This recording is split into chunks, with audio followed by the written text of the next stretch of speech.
கண்டாரே காணாதத கண்டாரே. ஒரு வீடு ஒரு கூடு அட எதுவும் கிடையாதே. சாக்காடு பிடிமூப்பு அதையெல்லாம் கடந்தாரே. கண்டாரே கைலாசம் கண்டாரே. கூத்தாடும் சடையாண்டி அதை குறியா கொண்டாரே. காத்தோடு கதை பேசி சிவஞானம் கண்டாரே. பத்தோட ஓரட்டு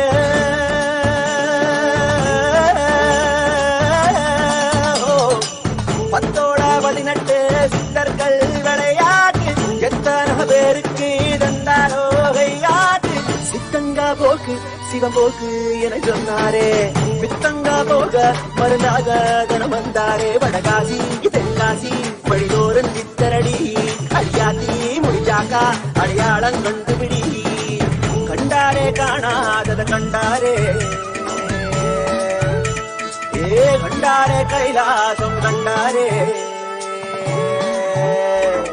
கண்டாரே காணாதத கண்டாரே. ஒரு வீடு ஒரு கூடு அட எதுவும் கிடையாதே. சாக்காடு பிடிமூப்பு அதையெல்லாம் கடந்தாரே. கண்டாரே கைலாசம் கண்டாரே. கூத்தாடும் சடையாண்டி அதை குறியா கொண்டாரே. காத்தோடு கதை பேசி சிவஞானம் கண்டாரே. பத்தோட ஓரட்டு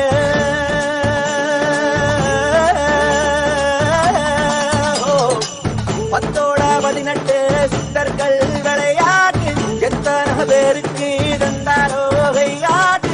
சித்தங்கா போக்கு சிவம் போக்கு என சொன்னாரே. பித்தங்கா போக மருந்தாக தனம் வந்தாரே. வடகாசி தென்காசி வழிதோறும் சித்தரடி. அடியாத்தி முடிஞ்சாக்கா அடையாளம் கண்டுபிடி. கண்டாரே காணாதத கண்டாரே. கண்டாரே கைலாசம் கண்டாரே. கண்டாரே காணாதத கண்டாரே. ஒரு வீடு ஒரு கூடு அட எதுவும் கிடையாதே. சாக்காடு பிடிமூப்பு அதையெல்லாம் கடந்தாரே. கண்டாரே கைலாசம் கண்டாரே. கூத்தாடும் சடையாண்டி அதை குறியா கொண்டாரே. காத்தோடு கதை பேசி சிவஞானம் கண்டாரே. பத்தோட ஓரட்டு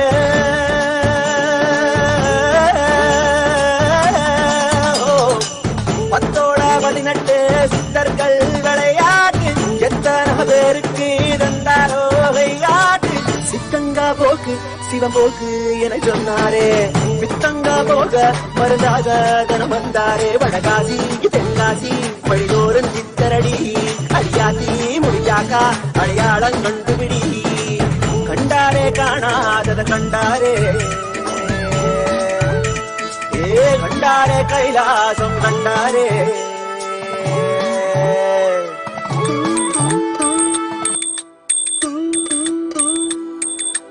ஐயா சிவ சிவ சிவ சிவ ரகர ரகர. சிவ சிவ சிவ சிவ ரகர ரகர. ஐயா சிவ சிவ சிவ சிவ ரகர ரகர. சிவ சிவ சிவ சிவ ரகர ரகர.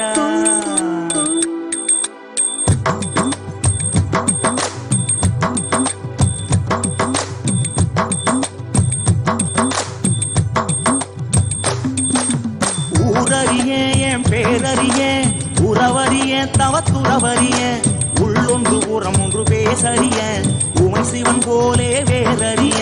சிவ சிவ சிவ சிவ ரகர ரகர. சிவ சிவ சிவ சிவ ரகர ரகர. சிவ சிவ சிவ சிவ ரகர ரகர. சிவ சிவ சிவ சிவ ரகர ரகர. காலையும் மாலையும் கணக்கறிய. நாளும் கோளும் நான் அறிய. பாலையும் சோலையும் பிரித்தறிய. பரம பரஞ்சோதி அடிசிறிய. சிவ சிவ சிவ சிவ ரகர ரகர. சிவ சிவ சிவ சிவ ரகர ரகர. சிவ சிவ சிவ சிவ ரகர ரகர. சிவ சிவ சிவ சிவ ரகர. ஐயா ஊனறிய உயிர் உடலறிய. மோன பெருவழியை நான் அறிய. ஆணறிய பெண்ணலி அறிய. ஆதி சிதம்பரம் நான் அறிய. சிவ சிவ சிவ சிவ ரகர ரகர. சிவ சிவ சிவ சிவ ரகர ரகர. சிவ சிவ சிவ சிவ ரகர ரகர. சிவ சிவ சிவ சிவ ரகர. சாமி உன்னது பொருளது கண்டறிய. போகமும் மோகமும் கொண்டறிய. ஆசை பேராசை அறிந்தறிய. அம்பலமாடியை மறந்தறிய. சிவ Siva Siva Siva Siva Ragara Ragara Siva Siva Siva Siva Ragara Ragara Siva Siva Siva Siva Ragara Ragara Siva Siva Siva Siva Ragara Ragara.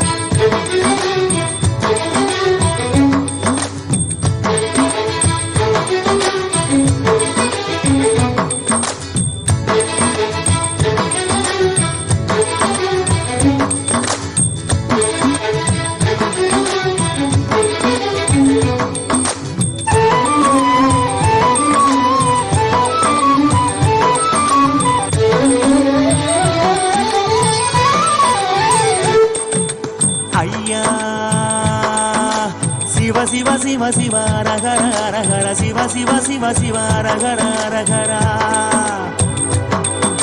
Ayya Siva Siva Siva Siva Ragara Ragara Siva Siva Siva Siva Ragara Ragara.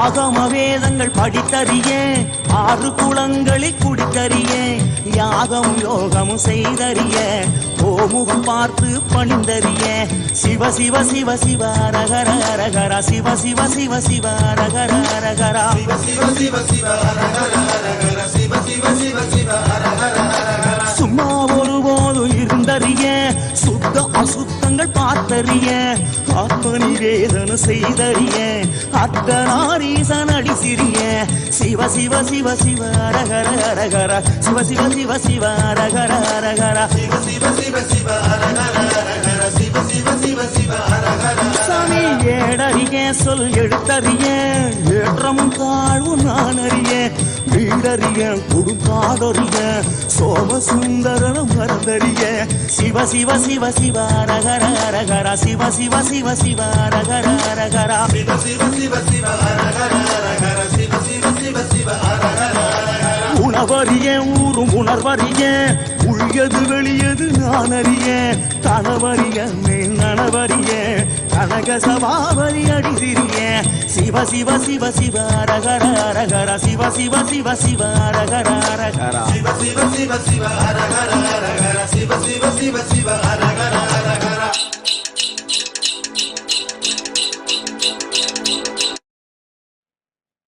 Om நித்யானந்தேஸ்வர பரமசிவசமாரம்பாம் நித்யானந்தேஸ்வரி பரமசக்தி மத்யமாம் அஸ்மதாச்சார்ய பர்யந்தாம் Vande Guru பரம்பராம்.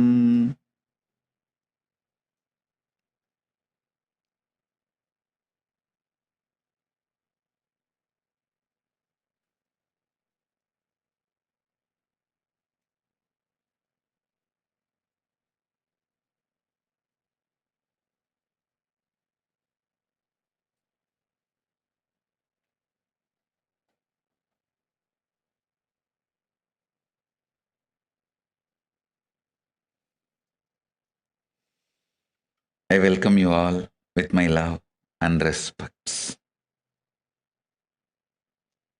I welcome all the living, practicing Hindus, de facto Kailasians from all over the world.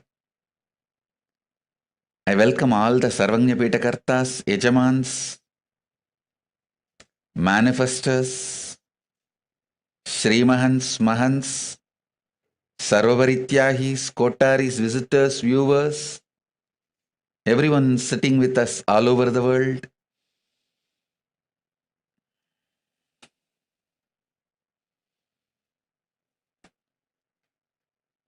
Through Nithyananda TV, Kailasa TV, I welcome all of you with my love and blessings.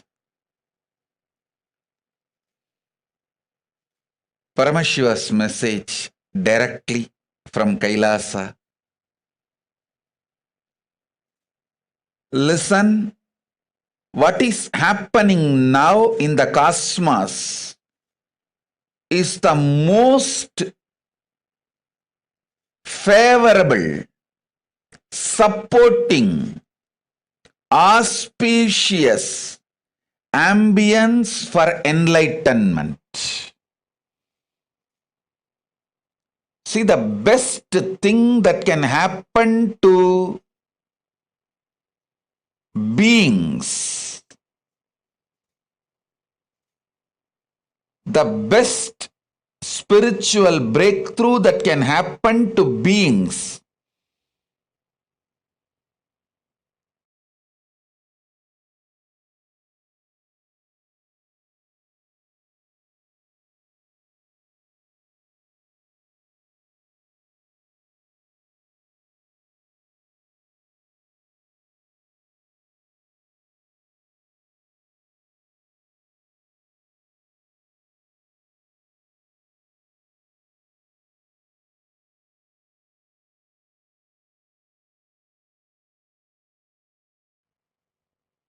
listen intensely. Best thing that can happen to consciousness is enlightenment.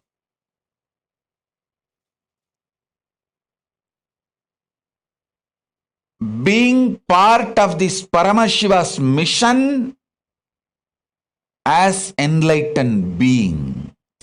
I tell you, when you become enlightened, you automatically become part of this Paramashiva's Kailasa, the mission.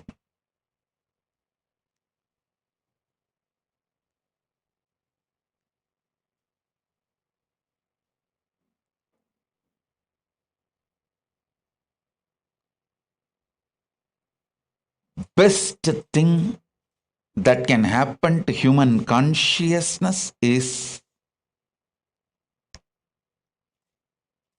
becoming enlightened and being part of this Paramashiva's mission, Kailasa. I tell you, the most auspicious, supporting ambience for that great purpose is happening now. Please listen.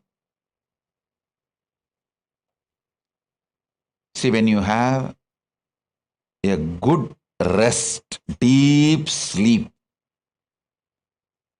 fresh in the morning, you will feel so good about everything, about you, about others, about life, everything. Same way, when you have deep samadhi, you will experience that feel-good feeling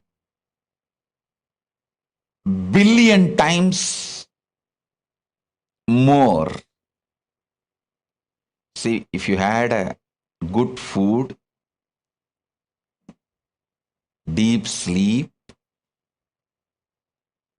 and wake up, how fresh you feel. You feel so happy about you, others. You feel like blessing yourself and blessing others. You have only very good words and moods for yourself and others. Listen. Same way, if you have a good samadhi, billion times more, you will feel good about you, others, world, everything. It is not even just feel good feeling, it's a reality. From that reality, I am talking to you all. அண்டத்தில் பாய்ந்தேன் அங்கிருந்தே கண்டதை எல்லாம் உங்களோடு கதைத்திட இந்த பிண்டத்தில் மலர்ந்தேன். கண்டதை அல்ல, கண்டதை எல்லாம் கதைத்திட இந்த பிண்டத்தில் மலர்ந்தேன்.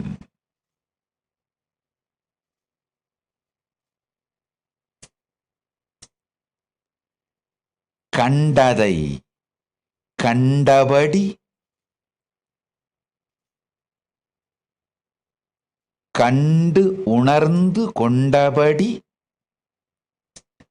ககனத்து மாந்தர்கள் உங்களுக்கு சொல்லிட இந்த பிண்டத்தில் மலர்ந்திருக்கின்றேன்.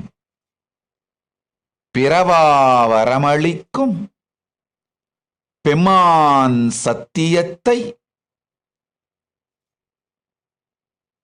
உரைக்கின்றேன் கேட்டு மறவாது உயிரில் மலரச் செய்து வாழ்ந்திடுங்கள்.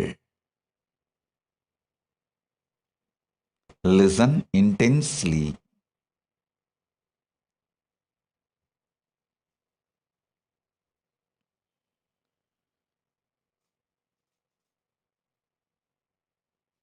If I come for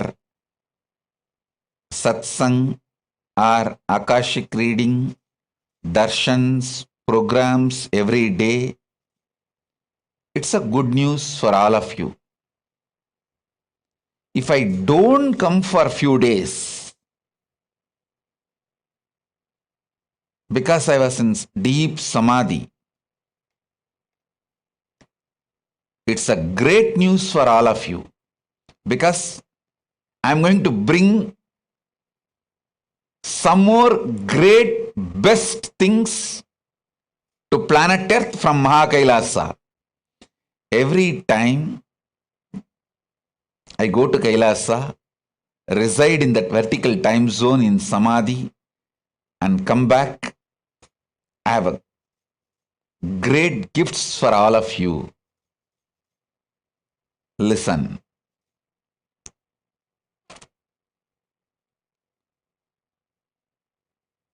First thing I want to tell you, I want to introduce the great gifts and the great news I have brought from Kailasa.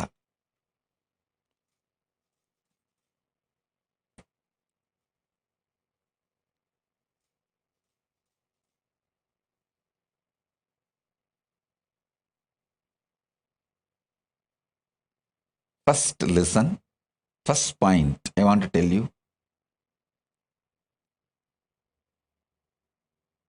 The purpose of human consciousness is getting matured, getting enlightened, being part of the Paramashiva's mission as enlightened being. This is the purpose. See, everything else is just shit. I am not against money, infrastructure, material comforts, luxury. I am not against any of that. But all of that cannot replace your consciousness flowering and getting enlightened.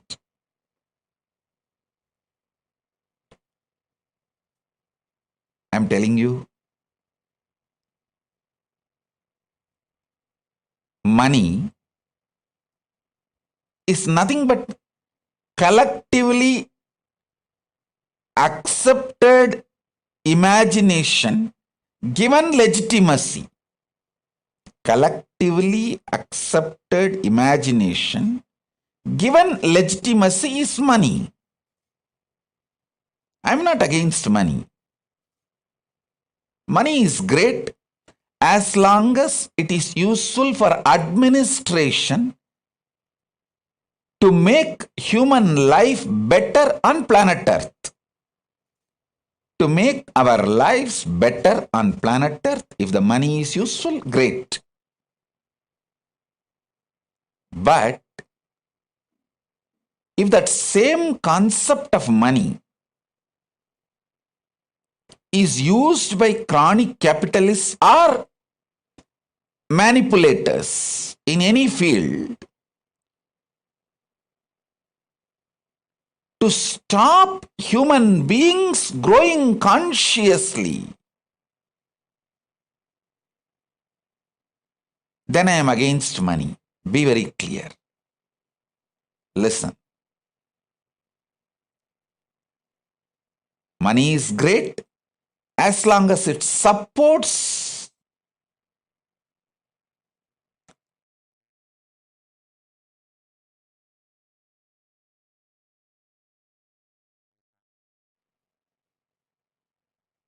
listen. Money is great as long as it supports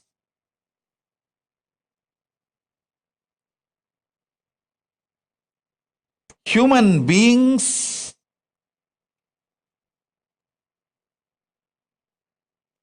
to make human life better on planet Earth.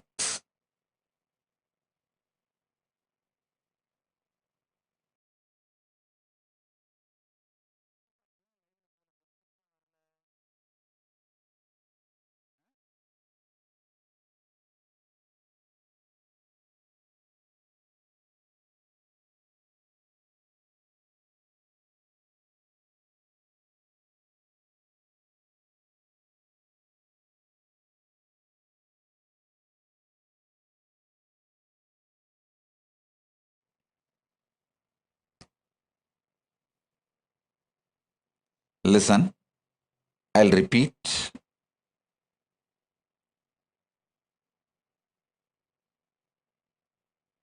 If you are all able to see me, hear me, please wave your hands. Because I'm seeing the live streaming is getting just disconnected. I think now it's clear. So let me repeat. All of you listen carefully.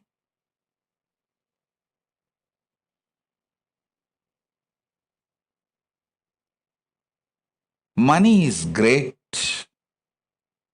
if it is useful to make human life better on planet Earth, because that very concept was imagined and given legitimacy to make human life better. For example, at this present given situation, the concept of money should be used to provide food, medical care, everything to all the citizens of planet Earth by providing a complete quarantine. Listen.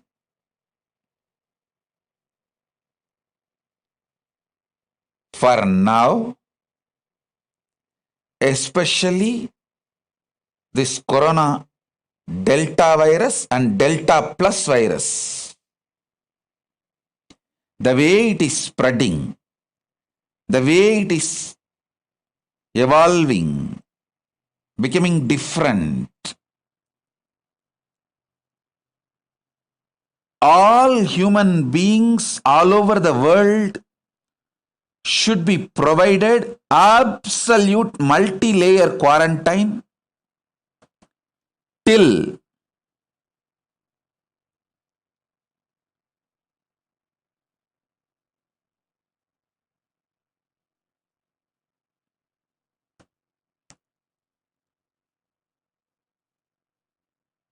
complete elimination of corona is done. Complete elimination of corona and its variants are done. Till we know for sure absolutely corona is eliminated, all human beings should be provided multi-layer quarantine, food, safety, everything. No human being should suffer without food and medical care. Actually, this should be the purpose of concept of money for the time being. Please understand.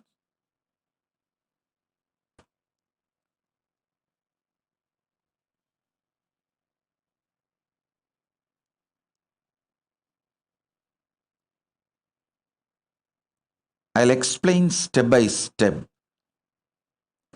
where humanity is missing, where the decision makers are failing to see the blind spot.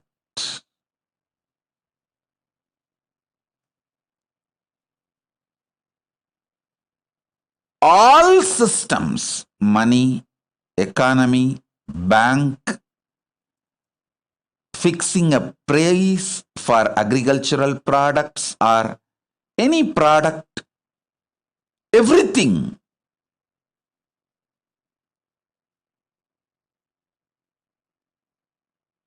is just to make human life better on planet Earth.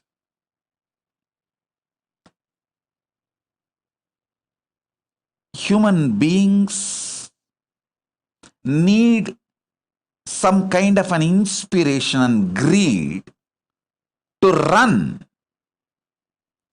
So the common imagination called money, which is given legitimacy, is a very good way to make human beings run.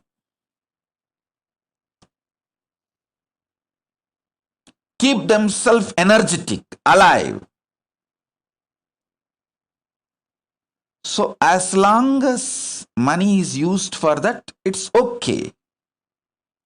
But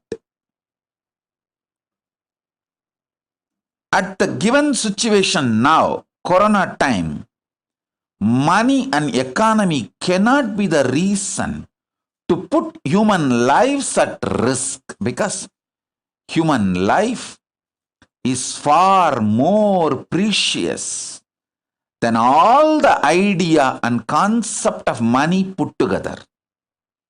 One human life, one human being with consciousness is far more superior, greater, higher than this whole so-called collective imagination.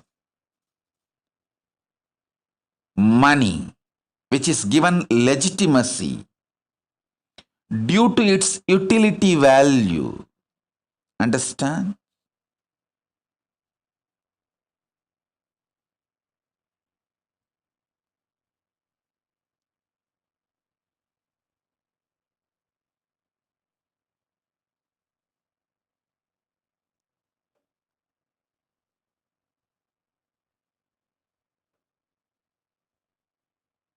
The whole system,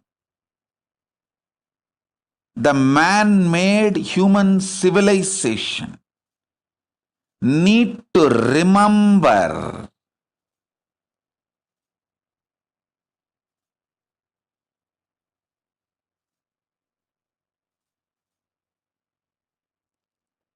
the purpose of civilization is to make human life better on planet Earth.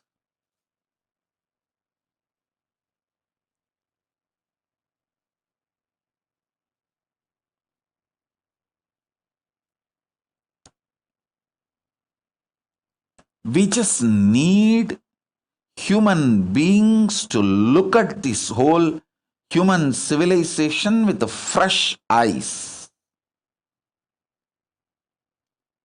What our ancient enlightened rishis, the forefathers of our civilization, from Paramashiva, Paramashakti, the whole Guru Parampara, our ancient visionaries of this human civilization, what was their vision? Are we going towards that? It is time we just sit back,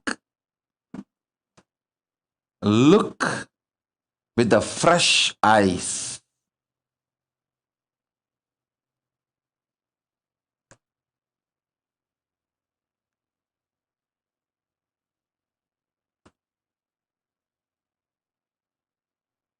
at least all my disciples, please think sincerely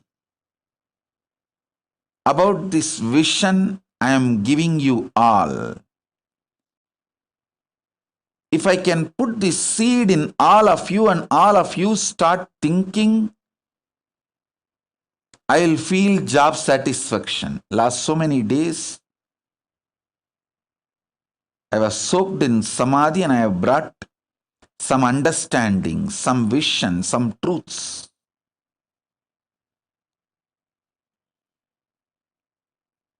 To share with all of you. First,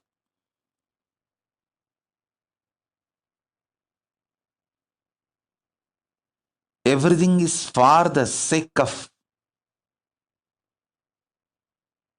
human consciousness to flower, get enlightened, be part of this great Paramashiva's mission of making everybody enlightened.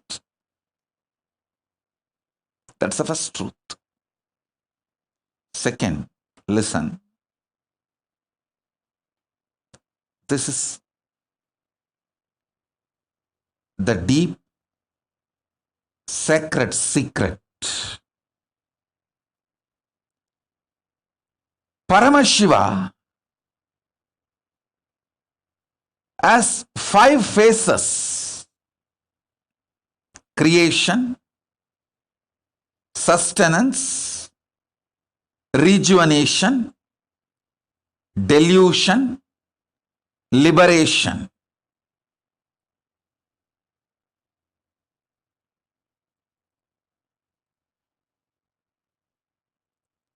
People ask me, why destruction, rejuvenation, and delusion is done by Paramashiva? Listen. Whenever the forgetfulness is given to you, when you start forgetting the past, when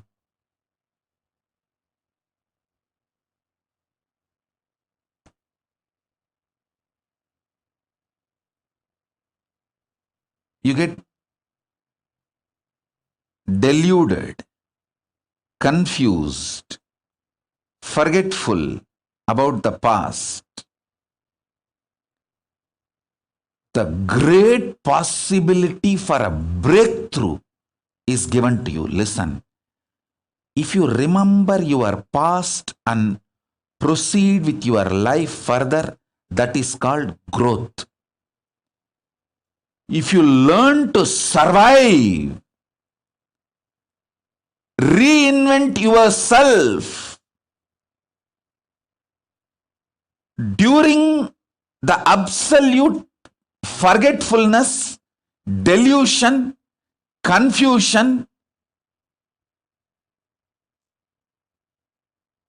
if you learn to survive and reinvent yourself at these crucial moments, it will be breakthrough, not just growth.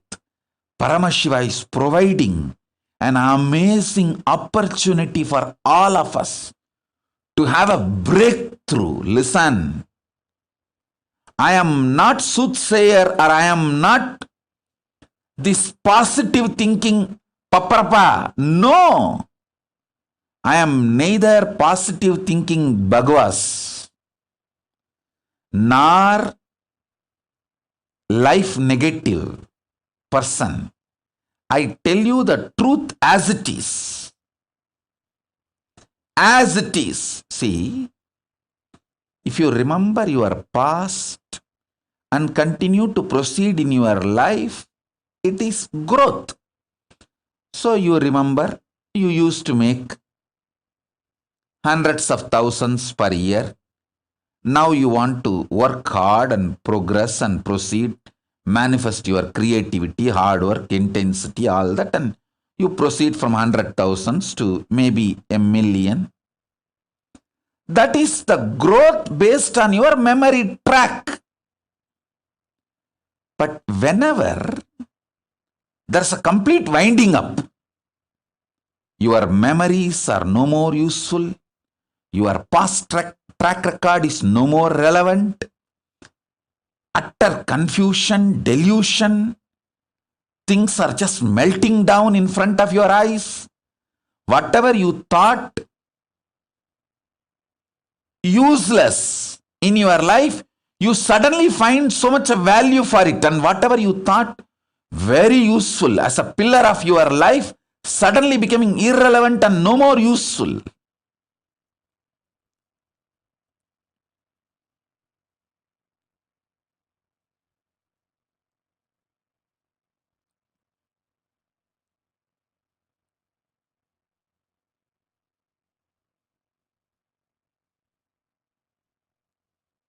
This whole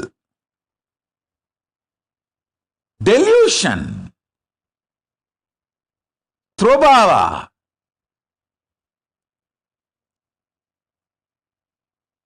the great deluge happening, is an amazing opportunity for all of you. Amazing opportunity for all of you to reinvent yourself, to have a breakthrough for your life, to give an amazing breakthrough to yourself. I tell you,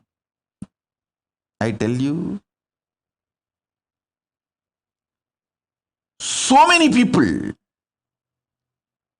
all over the world, I am seeing many things they felt is the most important pillar, foundation of their life is neither relevant nor useful. It is not even there. Suddenly it is not there. It's just not there. Many things which you thought is not great part of your life become so relevant, too important. Some few spiritual understandings, ideas which you never thought is too important, some spiritual book, suddenly now all of that has become too relevant and you are spending time with that books, with that spiritual material 24/7. It has become so relevant. Every word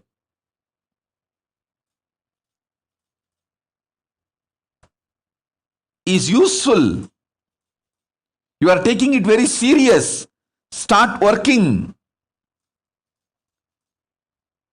Nowadays, I am not teaching at all about completion because everyone has to practice completion even to survive without getting mental breakdown.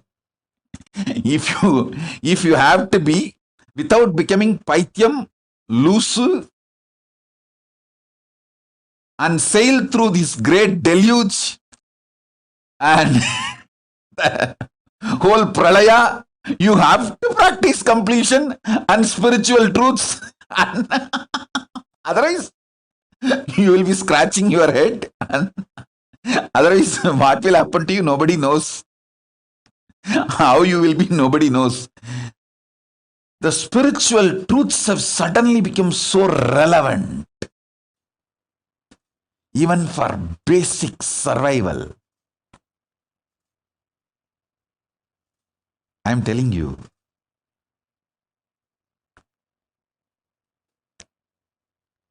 this great pralaya happening is an amazing opportunity for all of you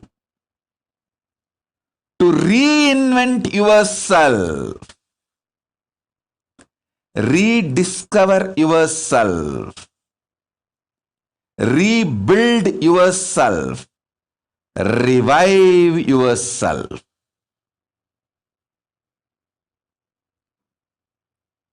You don't need to be growing, You can just be recreating yourself. Many of the things which you thought very important in your life, relationships, people, wealth, buildings, home, office, infrastructures, many of that is no more part of your life.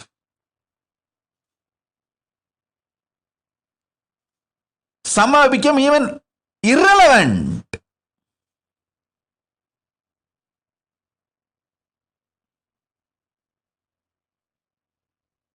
Just look around.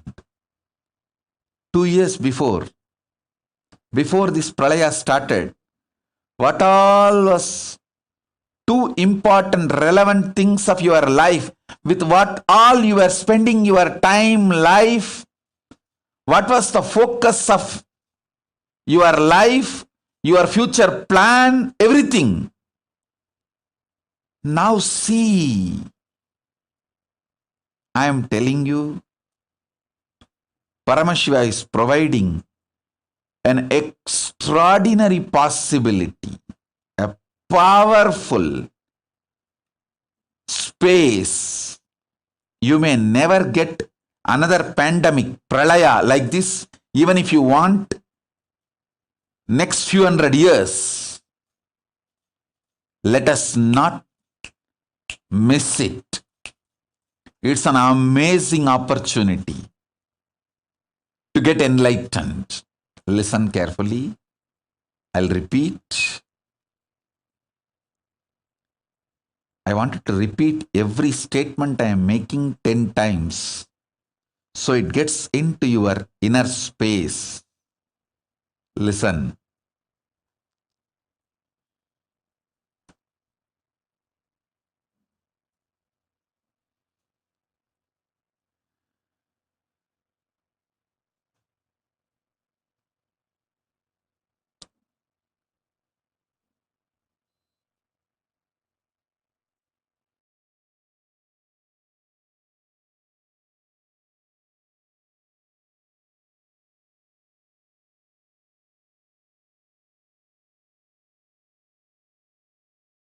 "30 years of life." Usually 30 years is called as one generation in normal society. One generation, what maturity it brings to the individual human consciousness. See, if you lived 30 years, how much you evolve, get matured in your cognition and decision making process about life. That one generation, 30 years maturity has come for human beings in just last 30 months. And I am telling you, mark my words, this Corona Delta Plus is going to give full one generation maturity in next few months. Last 30 months have given 30 years maturity for human consciousness. I am telling you, many good things have happened due to this pandemic, this pralaya. People have started realizing there are many things without which they can live. There are many important things they really need, especially the need for the spiritual strength.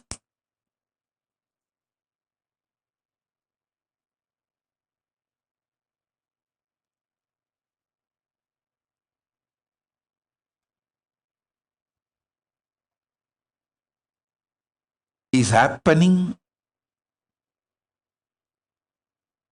in every being has started realizing the need for the spiritual strength, the need for enlightenment. I'm telling you.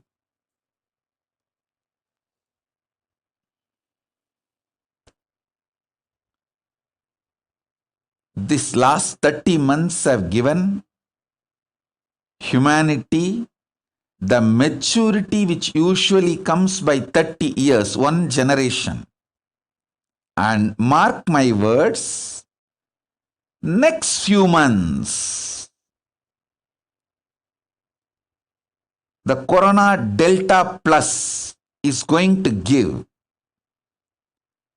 full 30 more years, one more generation maturity to humanity.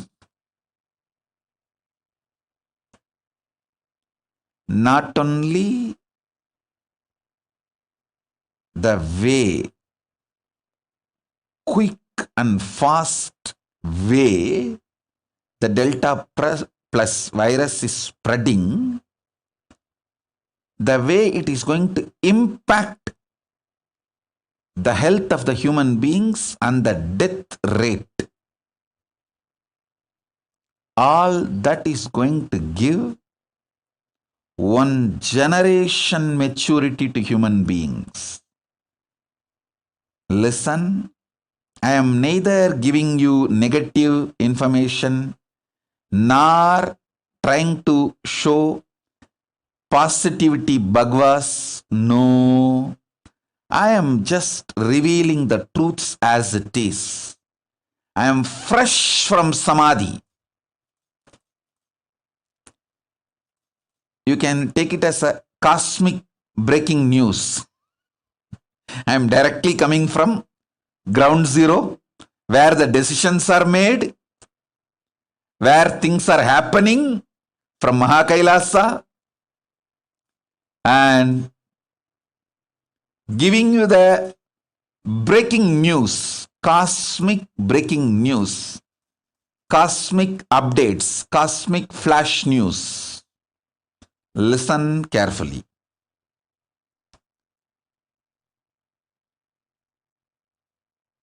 O human beings, you are given an amazing opportunity to get enlightened.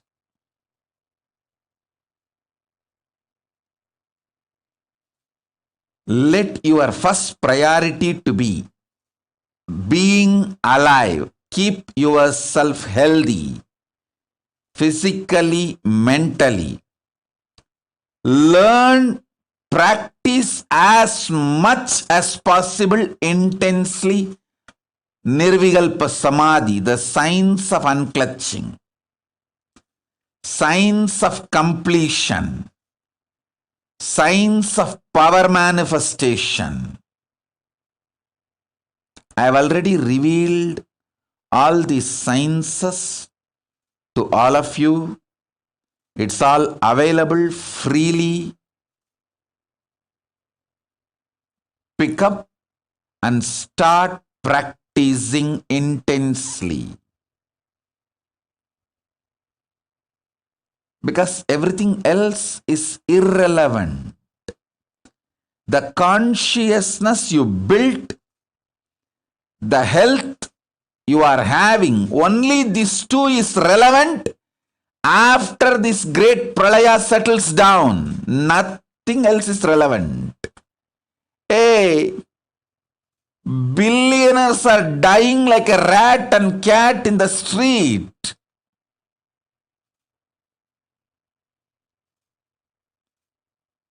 The common imagination concept money, which is given legitimacy, has no meaning. First, be alive. Be healthy, physically, mentally. Use this opportunity to get enlightened consciously. Do not try to take me for granted, saying, oh, Swamiji will tell the same thing only. I may be telling the same thing, but you are not in the same situation. The world is different now. Earlier, enlightenment was a luxury, option. Now it is survival, fundamental need.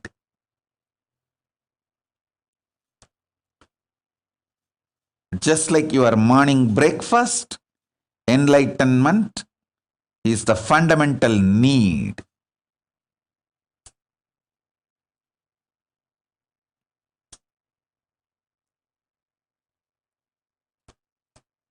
Listen intensely.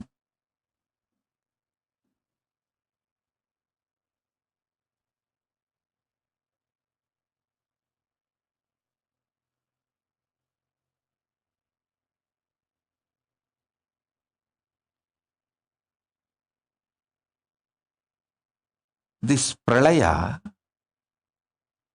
by thoroughly shaking all your ideas, plans, imaginations, it is upgrading you, updating you, making you matured more than one generation. 30 years.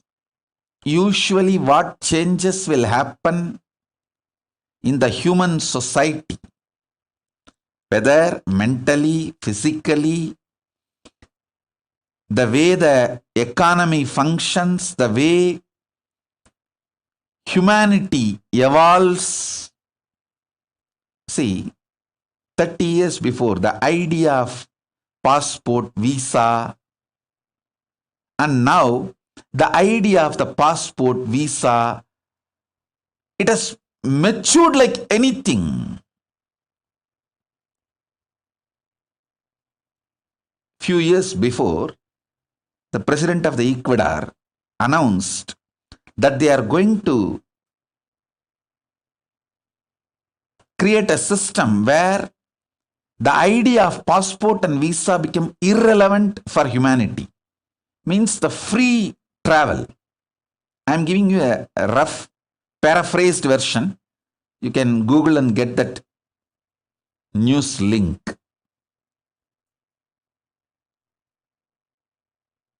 The ideas. See, earlier, when the idea of passport and visa, all this was happening,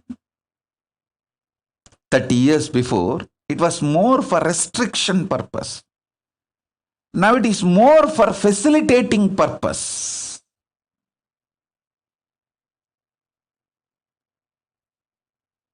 I am telling you,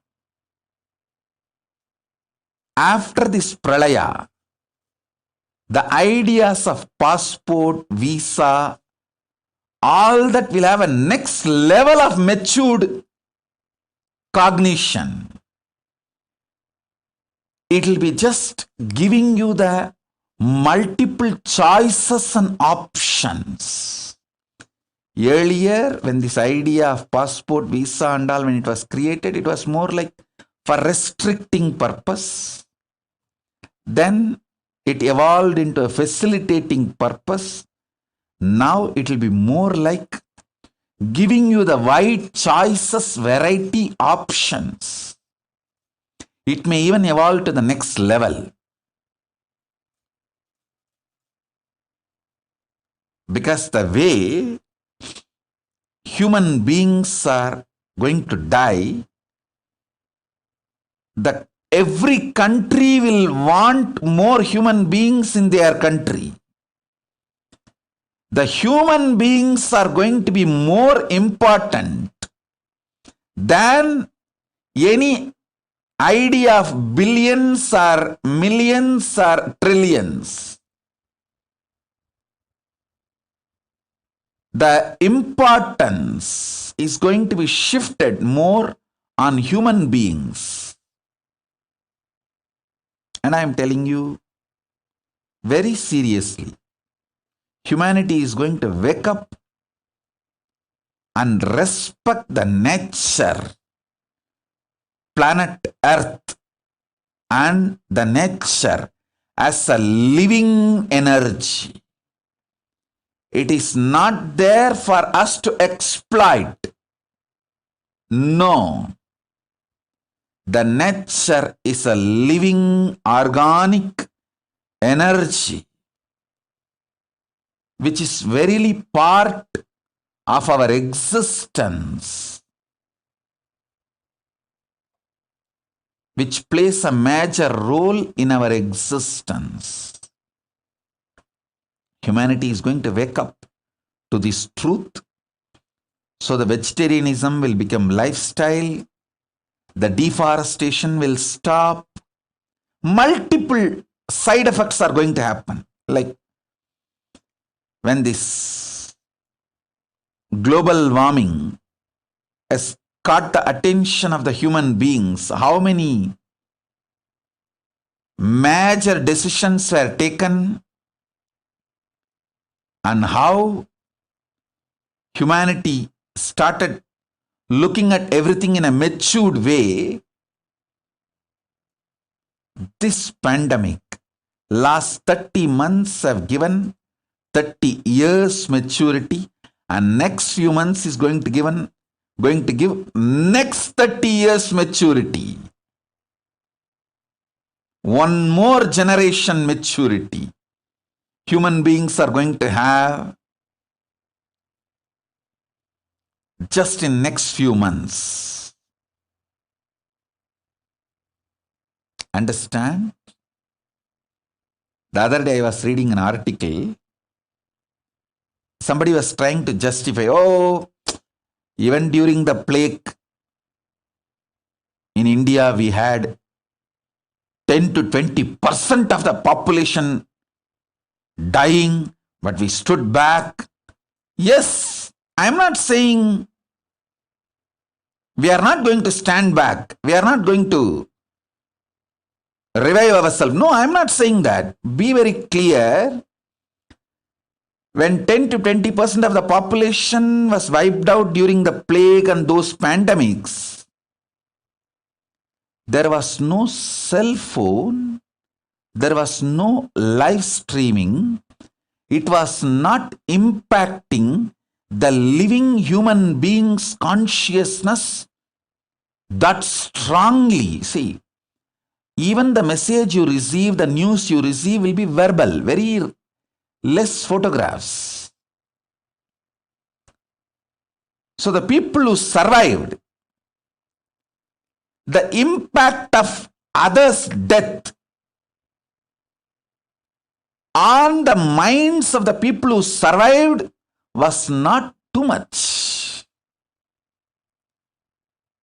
But now, due to cell phone communication, the internet, mass media, everything available, you guys are underestimating the impact of even few deaths going to happen on the people who are alive.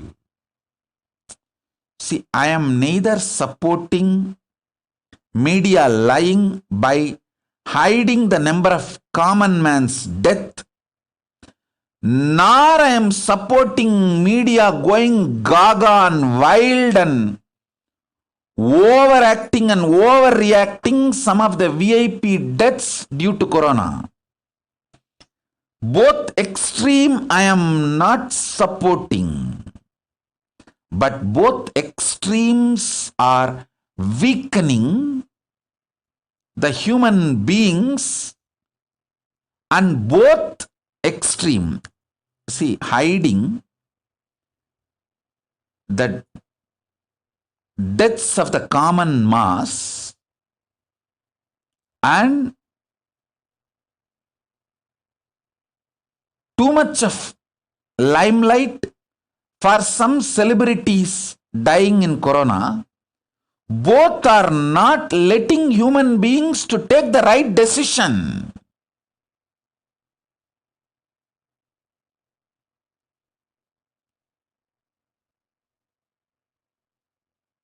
We need the truth, facts, for human beings to take the right decision about life.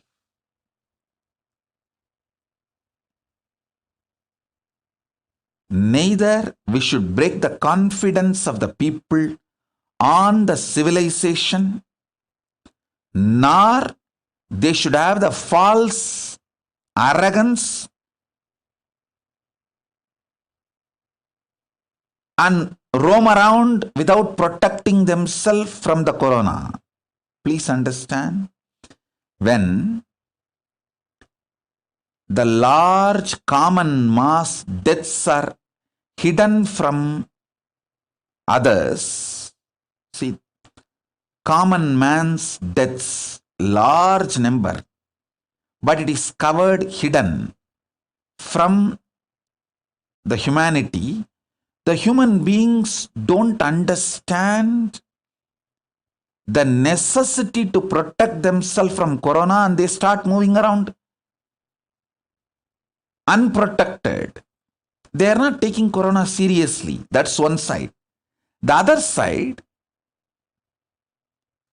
too much importance is given to these VIP deaths due to corona, that makes human being lose confidence on the society, human civilization. That is also not going to work, because that gives a kind of a arrogant decision. What can be done? Even those VIPs are dying. How the people start thinking, oh, even those VIPs are dying, nothing can be done anyhow. This is the way it is going to be, so let me live as long as I can. That is the way that drunkards standing in queue just for 1 quarter and getting corona and dying. Oh God, I'm telling you, this alcohol shop corona deaths are the most pathetic. Now, I'm not talking about just one nation, one state. I'm telling about the whole world. Alcohol shop corona deaths. That's most pathetic. Kind of a delusional arrogance.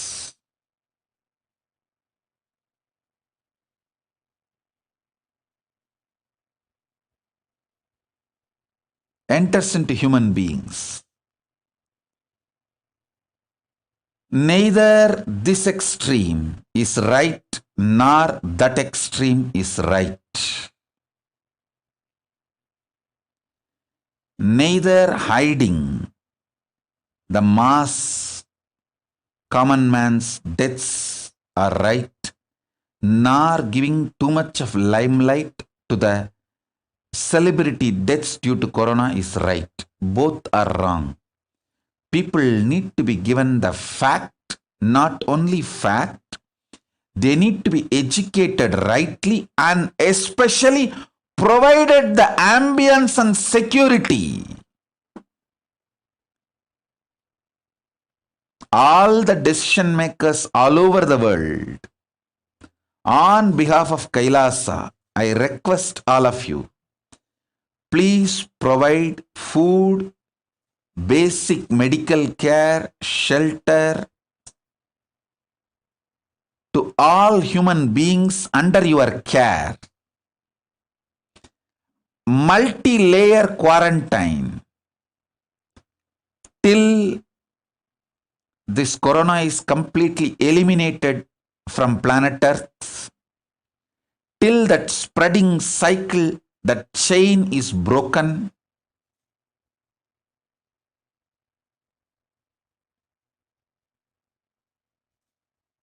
Give people security about their future,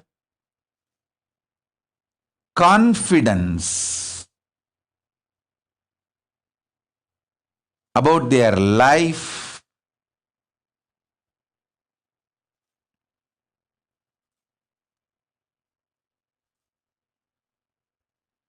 this is the first priority For all the decision makers all over the world, I sincerely request all of you humbly to make this as your first priority.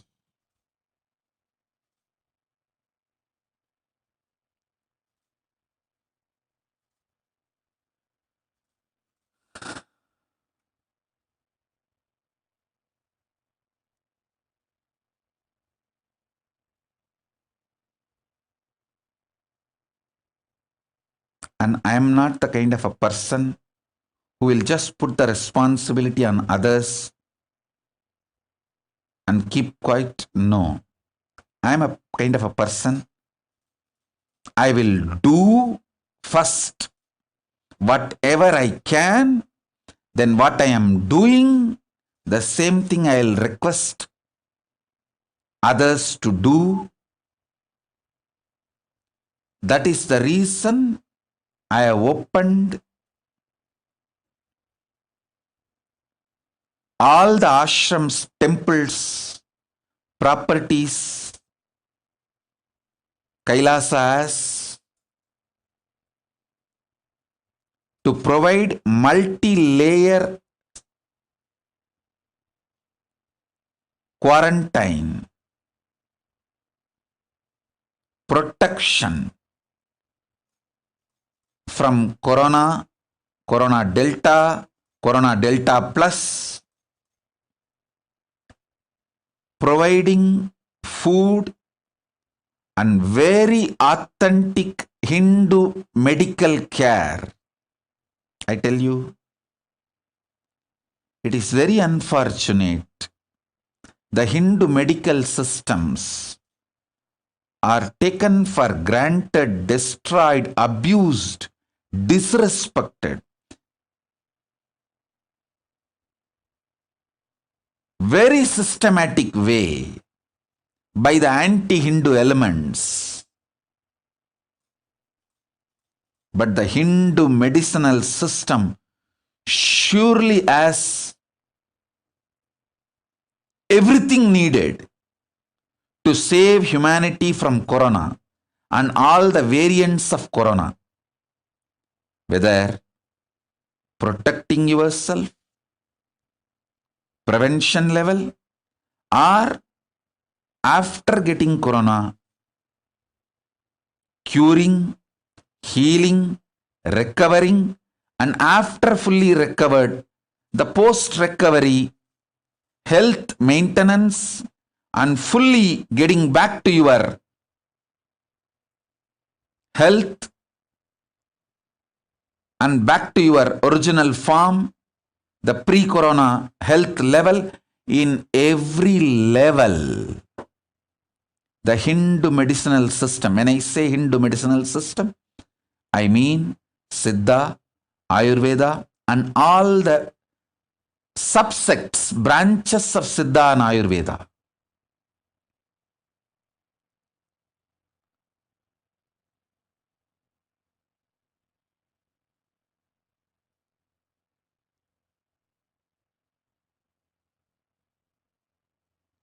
Hindu medicinal system as a solution for corona, I know.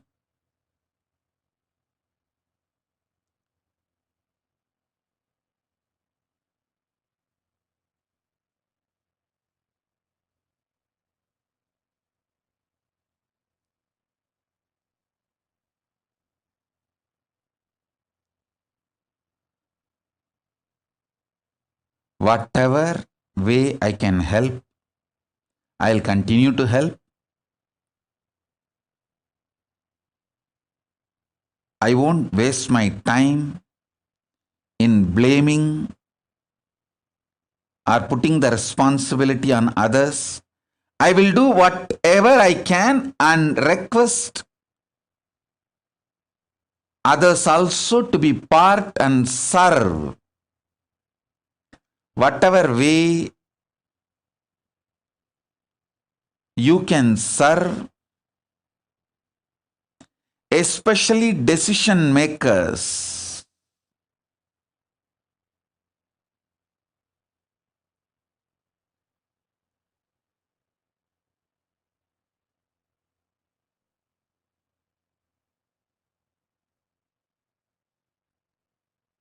people who are under your care, people who entrusted you to make decision for them, the rulers, decision makers, administrators of humanity all over the world. Please focus on keeping human beings alive, healthy through this whole deluge, the pralaya, pandemic. Let the focus be on keeping people alive, happy, healthy. Let that be the first priority.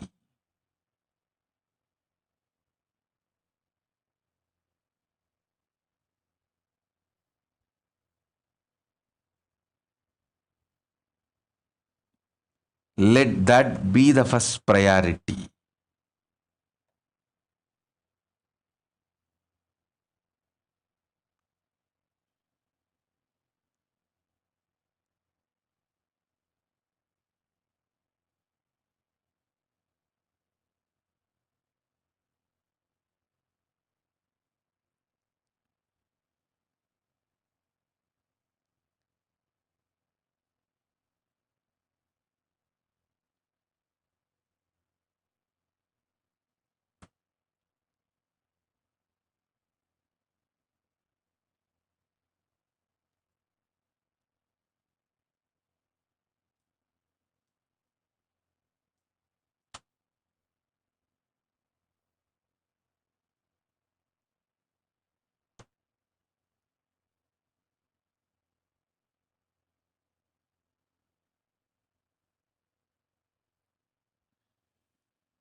I have brought the science of enlightenment.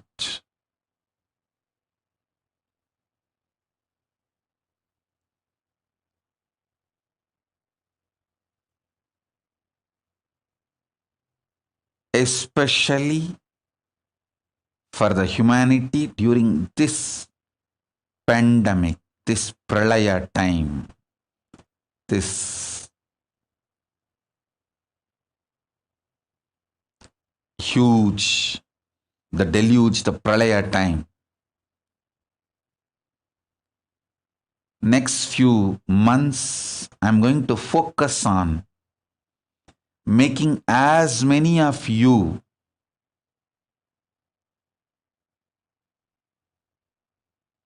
enlightened.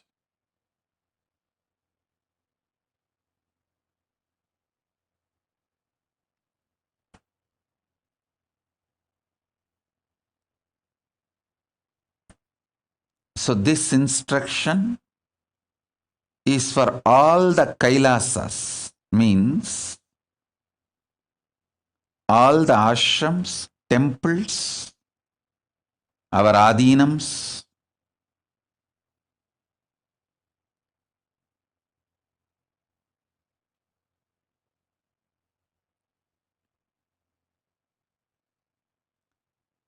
and all my sincere disciples, followers, who literally live the lifestyle of Kailasa wherever you are. All of you listen.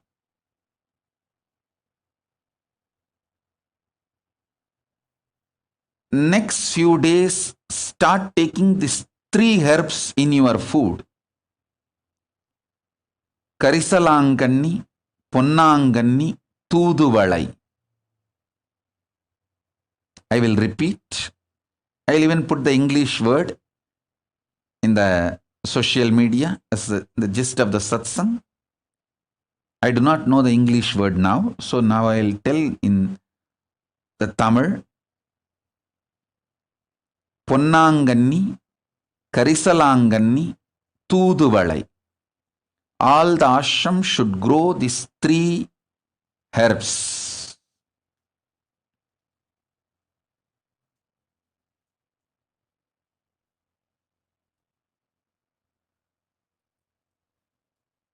If you are not able to grow, at least buy. Add this in your food. You can even cook and eat or make juice and drink. In any form, add at least little quantity of all these three every day. Every day, add all these three. Please listen. These three herbs strengthen your body and mind. It helps you to receive the enlightenment, manifest powers. These are the powerful aushadas. Actually, I'll tell you one incident.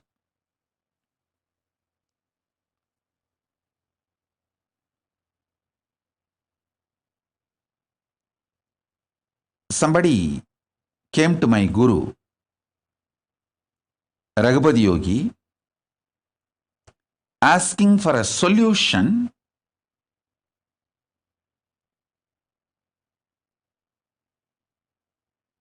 for his personal problem.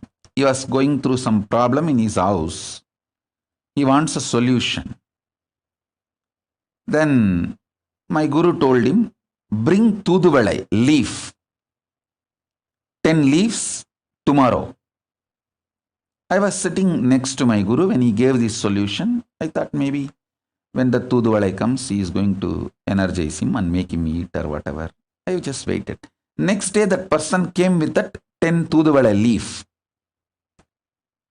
My guru took that Tuduvalai leaf in his hand and asked me to eat. I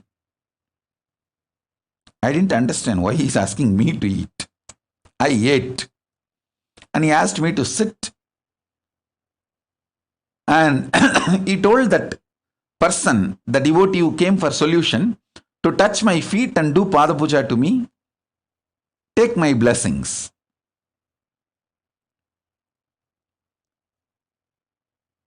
And that person just obeyed my guru and did. My guru told me, you just sit straight. And he told me that be in that Brahma Dhyana, Nirvikalpa Samadhi. Sit straight. I sat.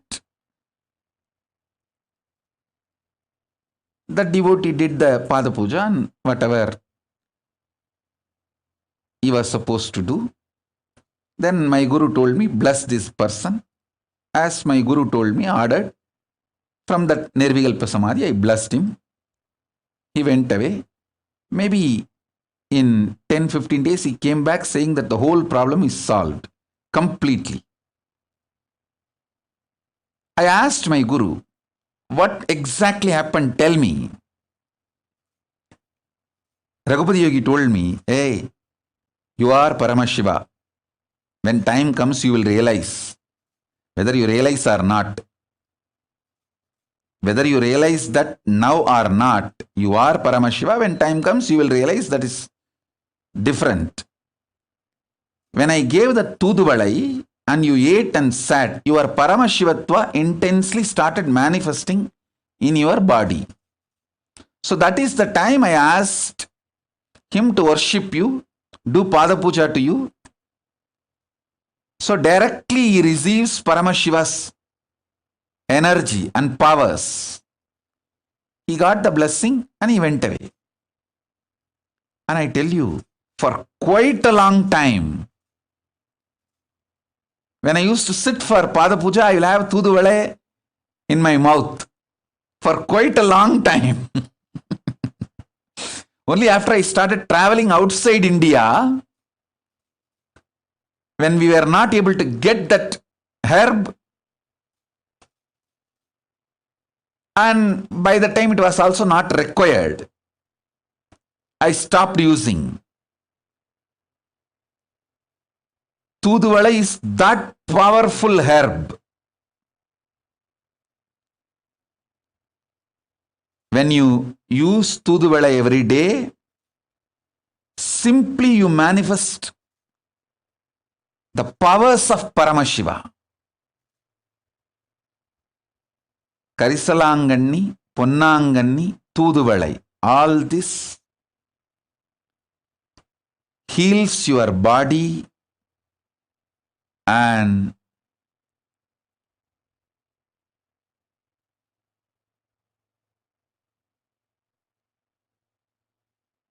makes you manifest the powers.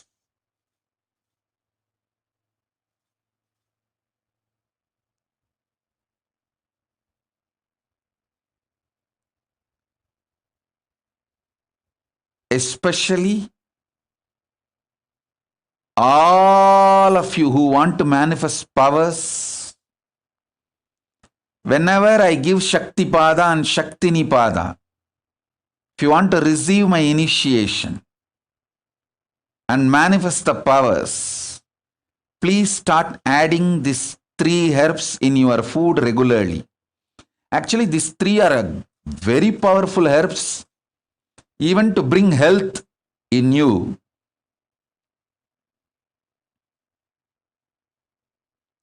How much quantity to use? You can just Google any Ayurvedic or Siddha website. They'll tell you. Maybe 10 leaf maximum per day. 10 leaf of Karisalanganni, 10 leaf of Ponnanganni, 10 leaf of Thuduvalai. You can take it in the morning or noon or in the evening. You can make tea.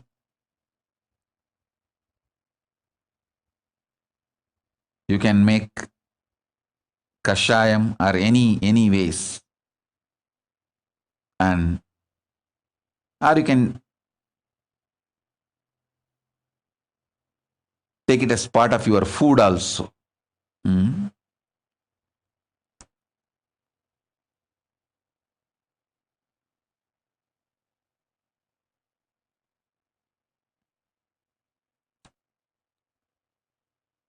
All the sannyasis, brahmacharis, Gurukul Balasans should take these 3 herbs every day.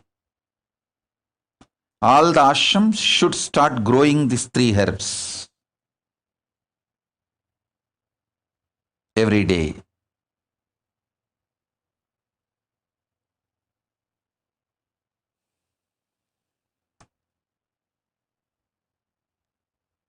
So that you are all ready to receive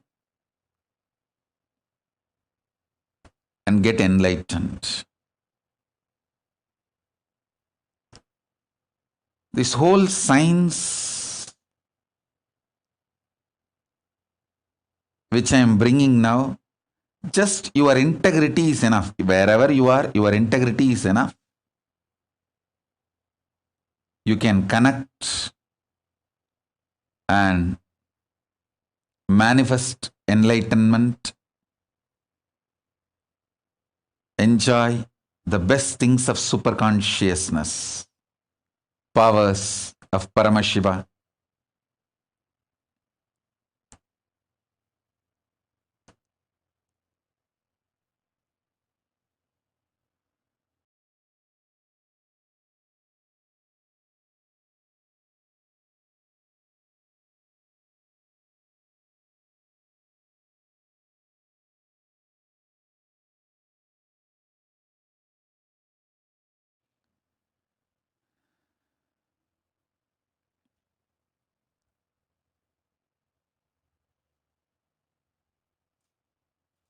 All the adinams, ashrams, if you start growing in the ashram, especially where I used to walk, in that very land that Aushadha can be programmed through the energy.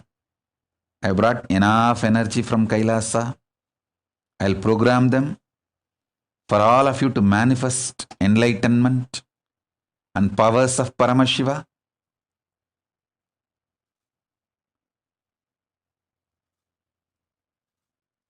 And I also wanted to tell all the Adinavasis of all ashrams, if you grow this 3 herb and give freely to other devotees all over the world who can't grow on their own in their house, you will get all the punya, good karma and blessings. With that punya, you will manifest more powers. All the sannyasis of Kailasa, actually it is your responsibility to provide all the spiritual support without charging.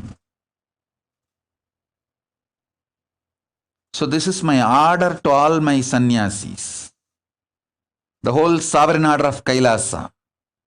All my sannyasis, brahmacharis, grihasthas who are staying inside my ashrams and campuses, you should grow all these 3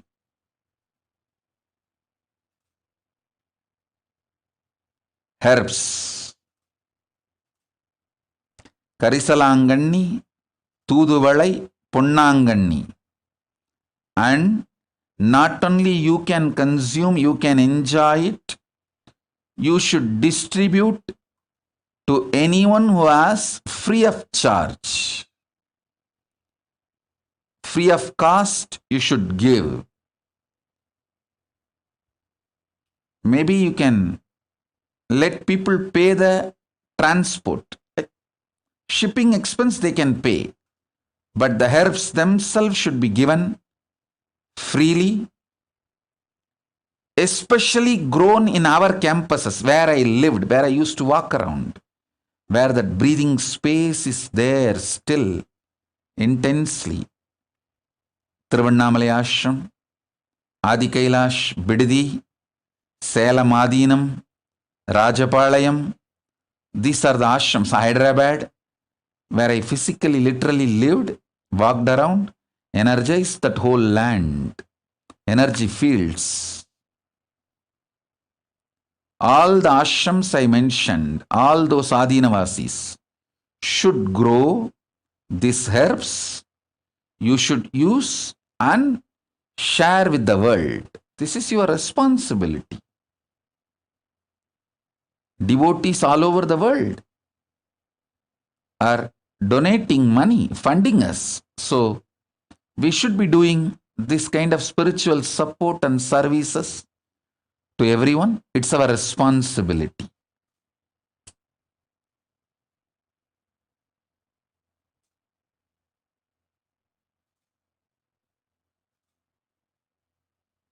And it is too easy to grow. It's not difficult, very easy to grow, especially in India. We have so much land. I used to go and stay in Rajapalayam. Rajapalayam, we have a 40-acre land, beautiful agriculture land inside a forest. I used to purposely go and stay there. People used to ask, why Swamiji going and staying in that forest? I said, hey, I'm energizing this whole area. You guys don't know, in future, so many Siddha, Aushadhi herbs are going to grow here, which will be useful for the whole world, which will be useful for the people to manifest powers.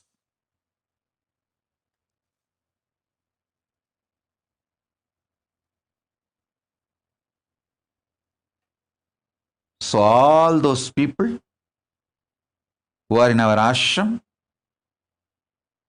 it's my order, take this as Guru Vak, grow these 3 herbs, you also enjoy and share it with the world, free of charge. All the Aushadha cannot be sold. Paramashiva is very clear. Education, medical care, food, these 3 has to be absolutely free of charge in Hindu tradition. When you are giving education, you can accept Guru Dakshina, which is voluntary. Sometimes people offer, it can be accepted. But the transaction or the bargain cannot exist as a compulsory prerequisite for knowledge transmission.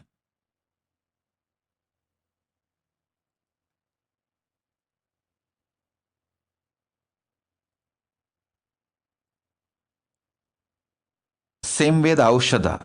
Aushadha has to be absolutely free. Share it with the world. I also wanted to tell you all, I am working on a very sound economical system for Kailasa, where I can start providing all this free of charge for the anybody, the practicing Hindus who wants, whether you are born as a Hindu or not born as Hindu is not a problem. Practicing Hindu. If you are a practicing Hindu and you want, we will be able to provide. We will be able to provide. I am building that kind of a sound economy.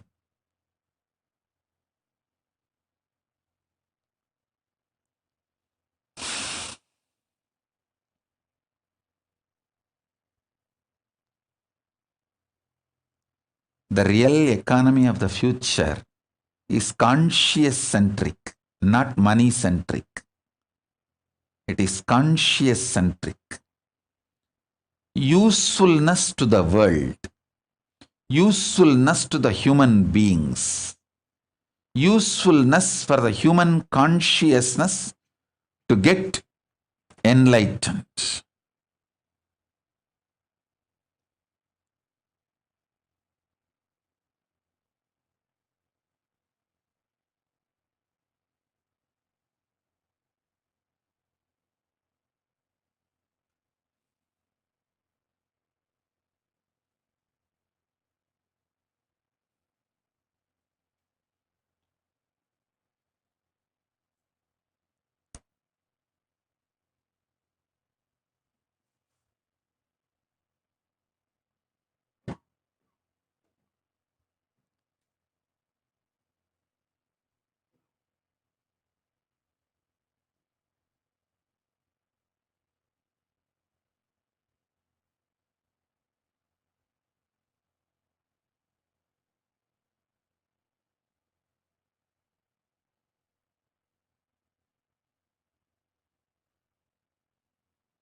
This few hundred acres which I already energized, did the prana pratishta and left.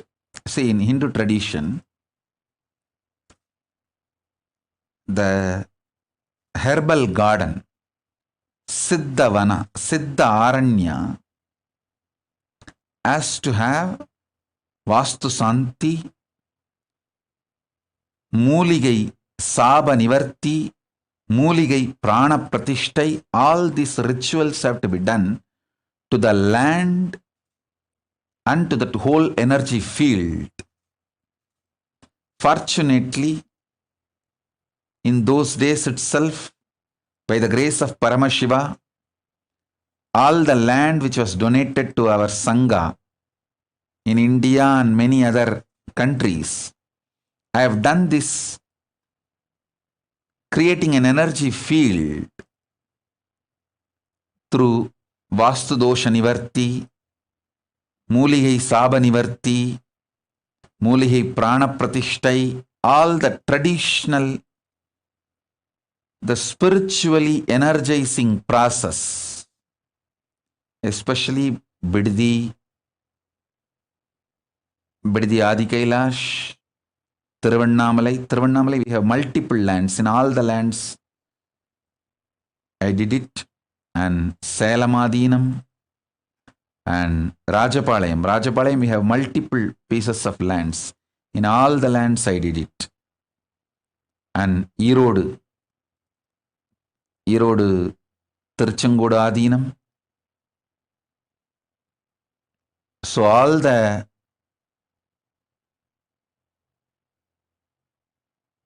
sovereign order of Kailasa, brahmacharis, grihasthas, sannyasis, Naishtika brahmacharis of the Kailasa,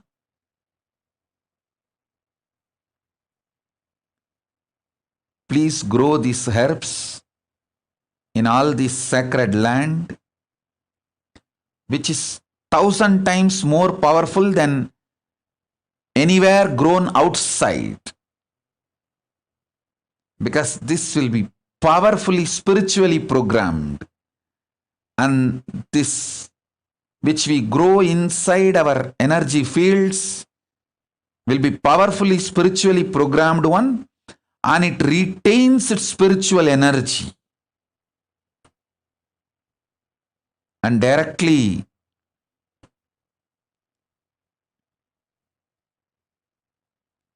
becomes part of the human bioenergy and makes the person manifest Paramashivatva. So, all our Adinam should take the responsibility, at least growing and sending it to our devotees who are very sincere in power manifestation, who want to really get enlightened.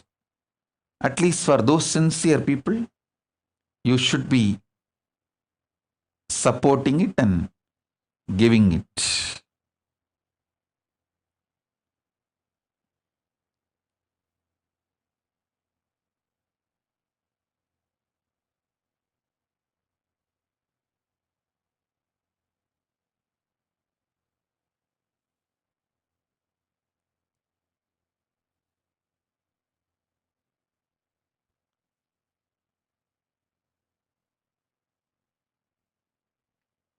I'll continue with further satsangs and initiations to transmit this sacred enlightenment science and power manifestation science, which I brought from Kailasa with all of you.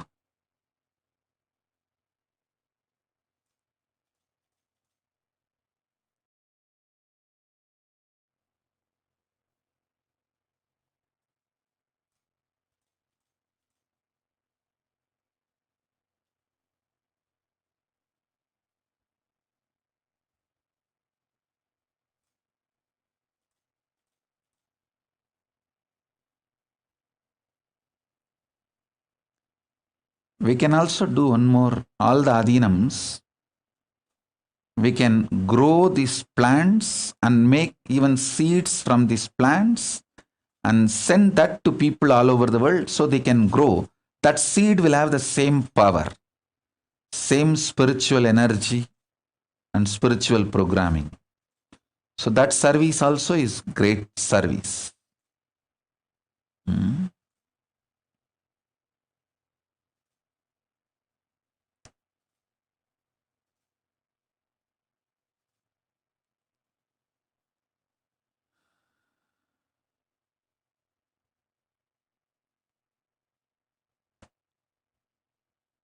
So first few things I want to reveal, I shared with you all.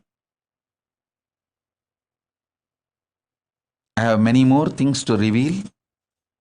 I'll reveal in further satsangs.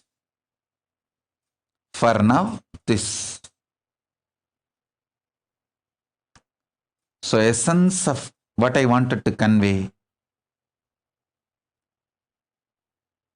Be alive, protect yourself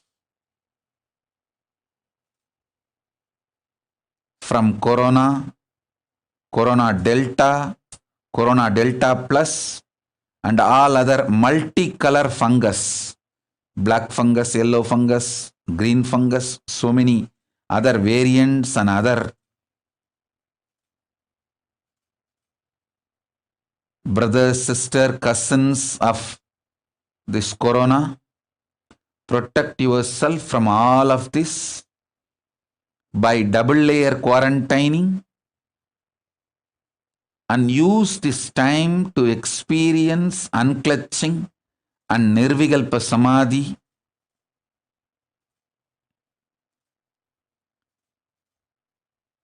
Don't waste your time. Keep yourself healthy, physically, mentally. Spend more and more time in Nirvikalpa Samadhi, unclutching, completion, ajapa japa, intense spiritual practice.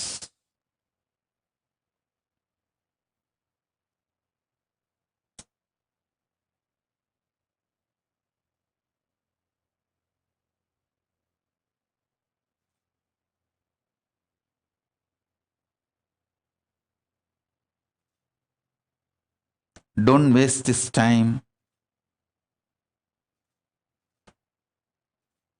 This is a time to get enlightened. It's a time to get matured and reinvent yourself and manifest powers of Paramashiva. So with this,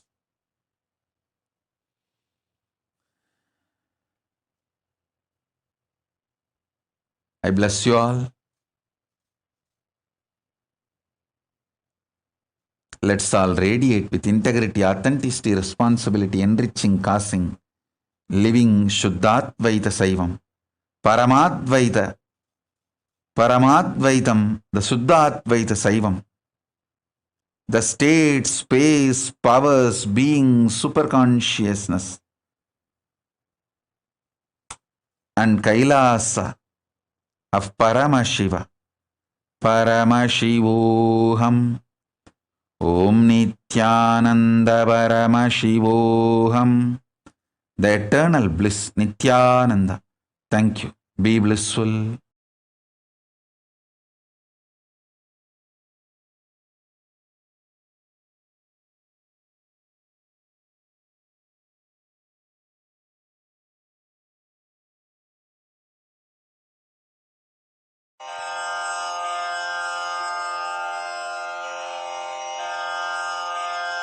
Shri कैलासोन्नत द्वादशान्त Shyamala पीठारूढ़ Shri Meenakshi सुंदरेश्वरा भिन्न स्वरूप परशिव पुत्र रत्न कुमार गुरुमण्यतुल्यावतार श्री पार्वती स्तन्यपान लब्ध दिव्य ज्ञान विश्रुत सकल निगमागम सारभूत द्राविड वेद प्रवक्त्रे श्रीमत् परमशिव करुणा समधिगत मुक्तामय चतुरश्रयान गीयमान छत्र चामर श्री चिन्ह काहलादि समस्त बिरदावल्यलंकृत ज्ञान विज्ञान चक्रवर्ती सर्वजन संघ सद्यो निर्वाण दीक्षा व्ययापवर्ग वर्ष विश्राण जीमूत परमत कलभ केसरी शैव सिद्धांत स्थापनाचार्य श्री राजाधिराज पांड्य महाराज गुरु क्षपण शाक्यादि महांधकार निवारण ज्ञान भानु वीक्षणानर्हार्हध्वजोच्छेदन पूर्वक श्रीमद्वृषभध्वजस्थापक शैव समय कर्त्रे सर्वज्ञ पीठारूढ़ श्री जगद्गुरु श्री ज्ञान संबंध देशिक स्वामी वागीश सुंदर माणिक्य वाचक स्वामिनाम् अवतार भूत श्री ज्ञान संबंध स्वामी पुनरुद्धृत श्यामला पीठ सर्वज्ञ पीठ त्रिनवत्युत्तर द्विशततम गुरु महासन्निधान अरुणगिरि योगीश्वर परंपरागत अरुणाचल सर्वज्ञ पीठ गुरु महासन्निधान कैलास परंपरागत कांची कैलास सर्वज्ञ पीठ त्रयस्त्रिंशदुत्तर द्विशततम गुरु महासन्निधान नित्योत्सव नित्य मंगल नित्य कल्याण नित्य रजित कैलास परंपरागत आदि कैलास नित्यानंद पीठ महासंस्थान महासिंहासन पीठ कर्तः साक्षात् श्री परमशिव समुद्भूत कैलास परम्परागत वैवस्वतमनु इक्ष्वाकु हरिश्चन्द्र भगीरथ श्रीरामचन्द्र शूरसेन इत्यादि अनवच्छिन्न सार्वभौम चक्रवर्ति परम्परागत चतुष्षष्टि योगिनी मण्डित चतुष्षष्टि सम्प्रदाय प्रवर्तक मनुधर्म शासन सूर्यवंश प्राप्त सर्वज्ञपीठ सुराङ्गी साम्राज्य मूर्धाभिषिक्त चूडामणे साक्षात् श्री परमशिव समुद्भूत कपिल महामुद्भूत कपिल महागुरु पुनरुद्धृत महानिर्वाणि पीठ अष्टोत्तर सहस्र श्री महामण्डलेश्वर साक्षात् श्री परमशिव सिंहासनाभिषिक्त समस्त गणनायक श्री महागणपति समारंभ अनवच्छिन्न पीठाधीश्वर गुरु परंपरा प्राप्त अटल पीठ अष्टोत्तर सहस्र श्री अटल पीठाधीश्वर धर्म मुक्ति स्वर्ग पुरस्वर्ण पीठ त्रयोविंश गुरु महासन्निधान कैलास परम्परागत आदिपीठ सर्वज्ञ पीठ जगद्गुरो श्री कैलास पुनरुद्धारक श्री कैलास परमाचार्य श्रीमत्परमहंस परिव्राजकाचार्य वर्य सच्चिदानन्द प्रणव स्वरूप श्रोत्रिय ब्रह्मनिष्ठ श्रीमज्जगद्गुरु श्रील श्री भगवत् श्री नित्यानंद परमशिव श्री ज्ञान संबंध देशिक परमाचार्य स्वामिन् अत्रागत्य परिपाल्य च अस्मान् विज्ञान वितरणेन विजयी भव जय जय।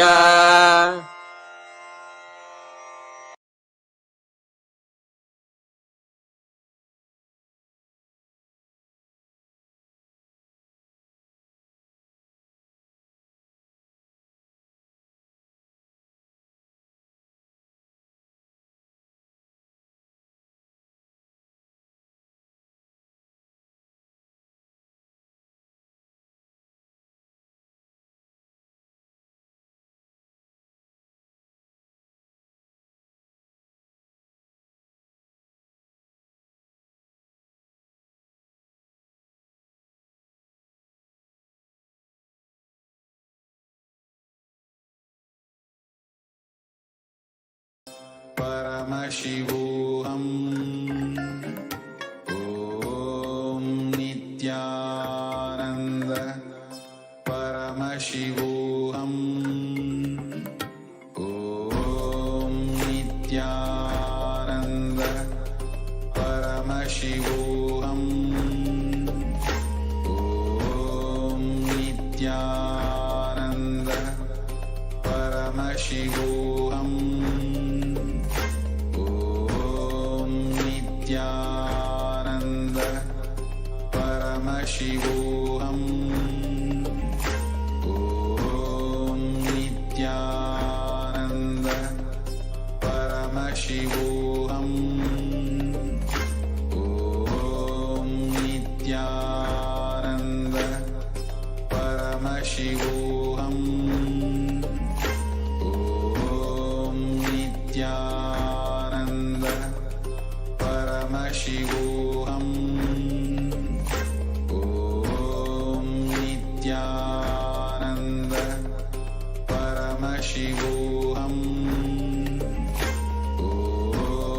Om Nithyananda Paramashivoham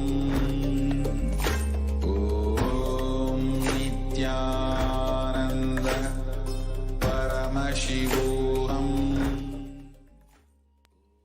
Nithyanandam, welcome back to all of the viewers. After that most auspicious, gracious presence of the Supreme Pontiff of Hinduism, who had revealed such profound truths about the science of Aushadha, the powerful powers of his presence on planet Earth, and how that is now going to be simply helping the world have super conscious breakthrough. After 27 years of passionate, driven, and determined hard work to bring superconscious breakthrough to the whole world, today 1 billion people across the world are enjoying and are enriched by the teachings of the Supreme Pontiff of Hinduism. Today, the Supreme Pontiff of Hinduism beautifully, eloquently allowed us to be in his presence as he gave the great divine revelations on the science of Aushadha. Aushadha being one of the greater sciences of Sanatana Hindu Dharma. And like this, the Supreme Pontiff of Hinduism has even personally made the Aushadhas, energized, and even taught the energization process. And that same Aushadha has been shipped, delivered, distributed across the world to thousands of places, helping, enabling people to manifest Shaktis all over the world. And with more than 2,500 Satsangh centers across the world, places where people gather, where hundreds and thousands of people are enriched and continuously living this Hindu lifestyle. The Supreme Pontiff of Hinduism is forging a new world where enlightenment is a lifestyle and inherent in every single part of your day, and you're living in a world which is increasingly, rapidly, literally being destroyed, and we are seeing it in front of our eyes. And in this day and age, it is enlightenment and the sacred sciences of enlightenment that each and every one of us needs to understand, needs to imbibe in our lives, as the Supreme Pontiff of Hinduism had beautifully revealed to each and every one of us. What we thought was irrelevant in our lives, perhaps just 5 years ago, even 2 years ago, the spiritual truths, the books that we picked up, the discourse that we came across on YouTube just casually, everything now is extremely relevant. And it's just the last lifeline we are holding on to during this cosmic deluge. And as so much is going on in the world, we're holding on to that time. It is at this time that we, each and every one of us, should see the importance, the necessity, significance of ensuring that we have the integrity to the Hindu lifestyle, the enlightenment lifestyle, and integrity to the sciences, the great knowledge and the truths from Sanatana Hindu Dharma, which Paramashiva has revealed 60,000 years ago, and which he himself decided to incarnate on planet Earth once again and revive on planet Earth to help each and every one of us sail through this pralaya. Unfortunately, there are too many extreme terrorist forces out there who plot, conspire, and criminally strategize to destroy the Supreme Pontiff of Hinduism and literally take over all of the resources, all of the people, violate, rape, and absolutely dehumanize the Supreme Pontiff of Hinduism and all of the community around, all of his disciples and the community who live in Kailasas across the world. And they plot and conspire to absolutely destroy the entire thing. And for the last 10 years, us Kailasians across the world know, and we have seen, experienced, and some of us have been victim to the extreme brutal persecution of the Supreme Pontiff of Hinduism and the ASMT community, the Adi Shaivite minority community, which he is reviving. Now, over the last few days, I'm sure many of you have heard that the Supreme Pontiff of Hinduism, this persecution which has been literally following him for the last decade. We have seen finally that our voice is heard by the UN and the ONHCR. And I hope that each and every one of the viewers has had the opportunity, has been able to view how Kailasa is featured on the ONHCR website, the UN website, and the persecution against the Supreme Pontiff of Hinduism and the rights of indigenous women and the denial of the rights of indigenous women is presented to the whole world through the platform, the powerful platform of the United Nations. This is an extremely amazing, and it's an extremely amazing breakthrough for all of us Kailasians, and of course for Kailasa, to have, after 10 years of continuously being barbated by persecution. And across the world, in US, in India, in Canada, in Malaysia, we've been continuously under attack. And not only that, as disciples of the Supreme Pontiff of Hinduism and disciples who love and see our Guru as God, our caretaker of all of our worries, and who has literally helped us empower ourselves, taken care of our basic necessities and our spiritual necessities, everything needed for us to live a higher lifestyle and to enrich and encourage our ambition for a higher lifestyle and a higher experience of human life. The Supreme Pontiff of Hinduism has literally taken care of everything. And for us to see so much he has gone through, being arrested for 53 days in 2010, being blackmailed, having undergone third-degree torture, and then just within a few months, seeing at least more than 120 cases attacked and filed, false cases which are filed against him, and 14,000 hours of media hatred.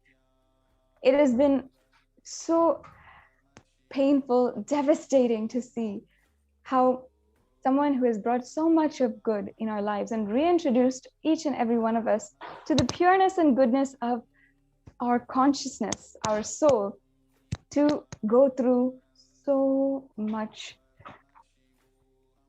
And it cannot be underestimated, it cannot be overtold, exaggerated, the amount of persecution, assassination attempts that the Supreme Pontiff of Hinduism has gone through.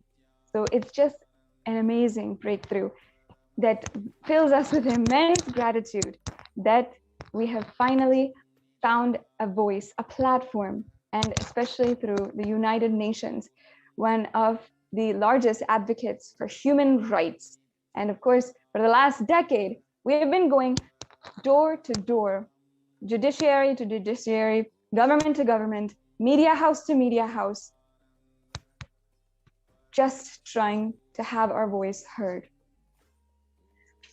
Today, over the last few days, since the time that the UN had recognized the persecution against the Supreme Pontiff of Hinduism and the ASMT women in the ASMT community, we have been requesting all the viewers on this platform who regularly tune into this platform to listen to our story further and help us establish our story to the whole world, establish the persecution of the Supreme Pontiff of Hinduism to the whole world. And and help the whole world, all the international media channels, all of the international organizations who we have a common cause with, all Hindus all over the world, to understand the truth of our story, the truth of the persecution of the Supreme Pontiff of Hinduism, and the stories of the personal trauma and stories of so many victims, children, women who underwent so much just for nothing, but because we want to be living the lifestyle of enlightenment and living under the guidance and teachings of the Supreme Pontiff of Hinduism. Over the past few days, we have been requesting each and every one of the viewers to share this victory that we've had, this final platform that we now have on the ONSCR website, where our story is being heard and legitimized by a very well-established international peaceful organization, and help us start to bring more and more good to the world, to help us defeat the attacks against the Supreme Pontiff of Hinduism, and allow the mission of Kailasa, the tremendous good that can come to the world that the Supreme Pontiff of Hinduism, the incarnation of Paramashiva, descended on planet Earth for. Today, we would like to present to all of the viewers an extremely important aspect of the persecution against the Supreme Pontiff of Hinduism and the ASNT women. On the 2nd of March 2010, the whole world came to know, and for the first time, it became revealed to the masses the amount of persecution, conspiracy going on against the Supreme Pontiff of Hinduism, and how the objectification of the Supreme Pontiff of Hinduism and the objectification of women of the ASNT community has been proliferated and used as a weapon to start inciting hatred against women of the ASNT community and the Supreme Pontiff of Hinduism himself. And ultimately, this hatred was incited to such an extent to cause mob lynchings, to ultimately justify the propaganda against the Supreme Pontiff of Hinduism and justify the false cases against the Supreme Pontiff of Hinduism, and ultimately justify why they were out to destroy him and eliminate him and assassinate the Supreme Pontiff of Hinduism.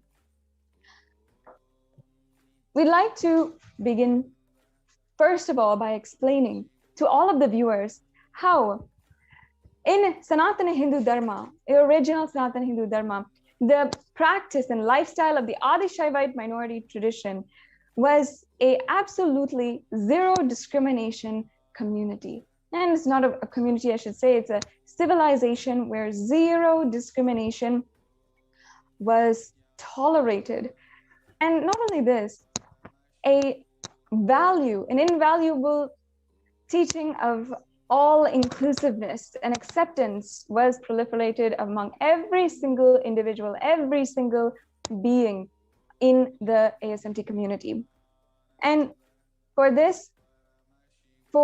a civilization to happen, all genders were accepted. And not only that, there were 11 genders which had been accepted, recognized, and people lived, whether it's a male, female, bisexual, and different sexual orientations, all of them were accepted in Hinduism, recognized, and also empowered for their pureness of consciousness, empowered for being divine themselves. Each and every person, no matter their gender, no matter their sexual orientation, was empowered for their infinite consciousness for what they truly were, the pure consciousness. And in Sanatana Hindu Dharma, not only this, but the avatars, the incarnations, were accepted to have and express the qualities of Ardhanarishwara, meaning that they were beyond gender. They were beyond the qualities of male, female, or qualities of bisexual and any social sexual orientation. In fact, in the Avatar Shastra, it is very much written, told that avatars have the quality of being Ardhanarishwara, being embodiments of Ardhanarishwara, as in they were literally beyond gender, beyond male and female. And no matter if it was women or male, they were equally empowered for their infinite possibility. And male and female, no matter what gender, was allowed to practice rituals, were allowed to take up sannyas, were allowed to take up the lifestyle of being inside of the monastic order. They were allowed to be in the any order that they prefer, that they choose by their nature. And they were able to empower themselves where they felt was right and true to themselves, express themselves as they wished.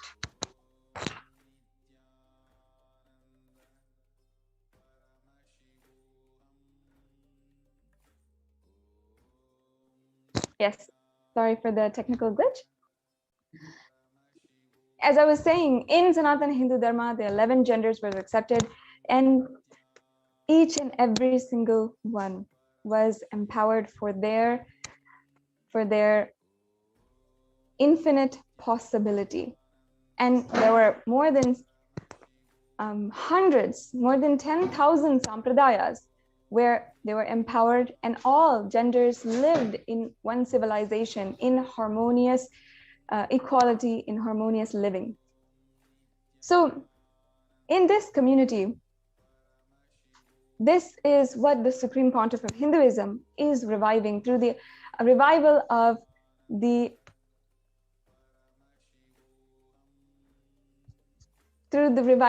Ida Shaivite minority tradition.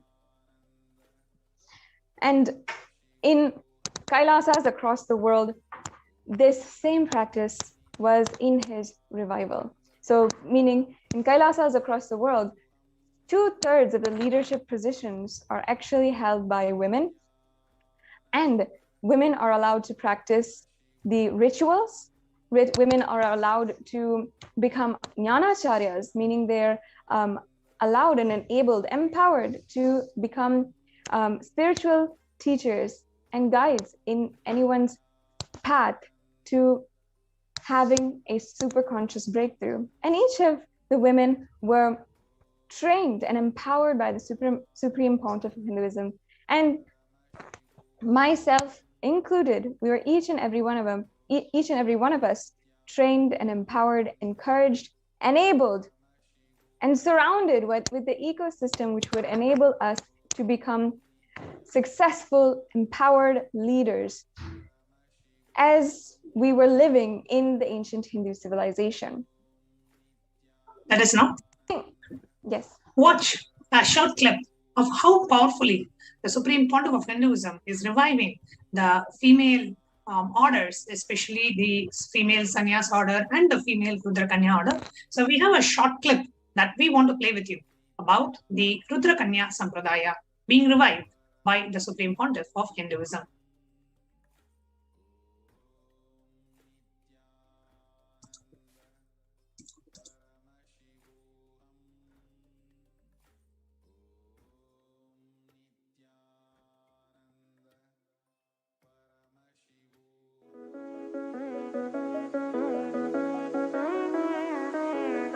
Hinduism is home to a lineage of powerful, chaste women, the Rudrakanya.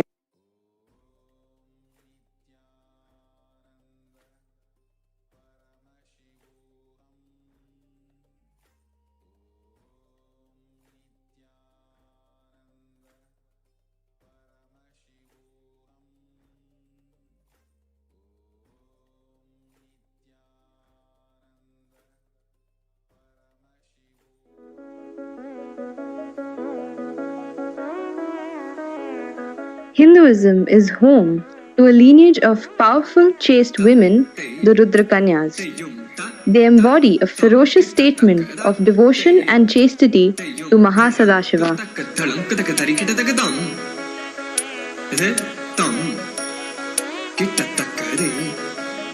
Woman is emotion, her breathing is her power. A chaste woman, her breathing will impact the universe. A Rudra Kanya burns the society's idea of what a woman should be. She is the very form of Devi herself, Adi Parashakti. She is eternally auspicious, Nitya Sumangali. She is the embodiment of chastity, where every cell in her body lives only for Mahasannidhanam. In Hindu tradition, there are beautiful sampradaya, the Rudrakanya sampradaya, the sacred strong women, sacred powerful women who are dispassionate, who have no strings attached, who are completely in the space of Vairagya, most sacred, most powerful space. This whole generation, the sampradaya of Rudrakanyas, dedicated their life for keeping the sacred science of Vedagamic tradition.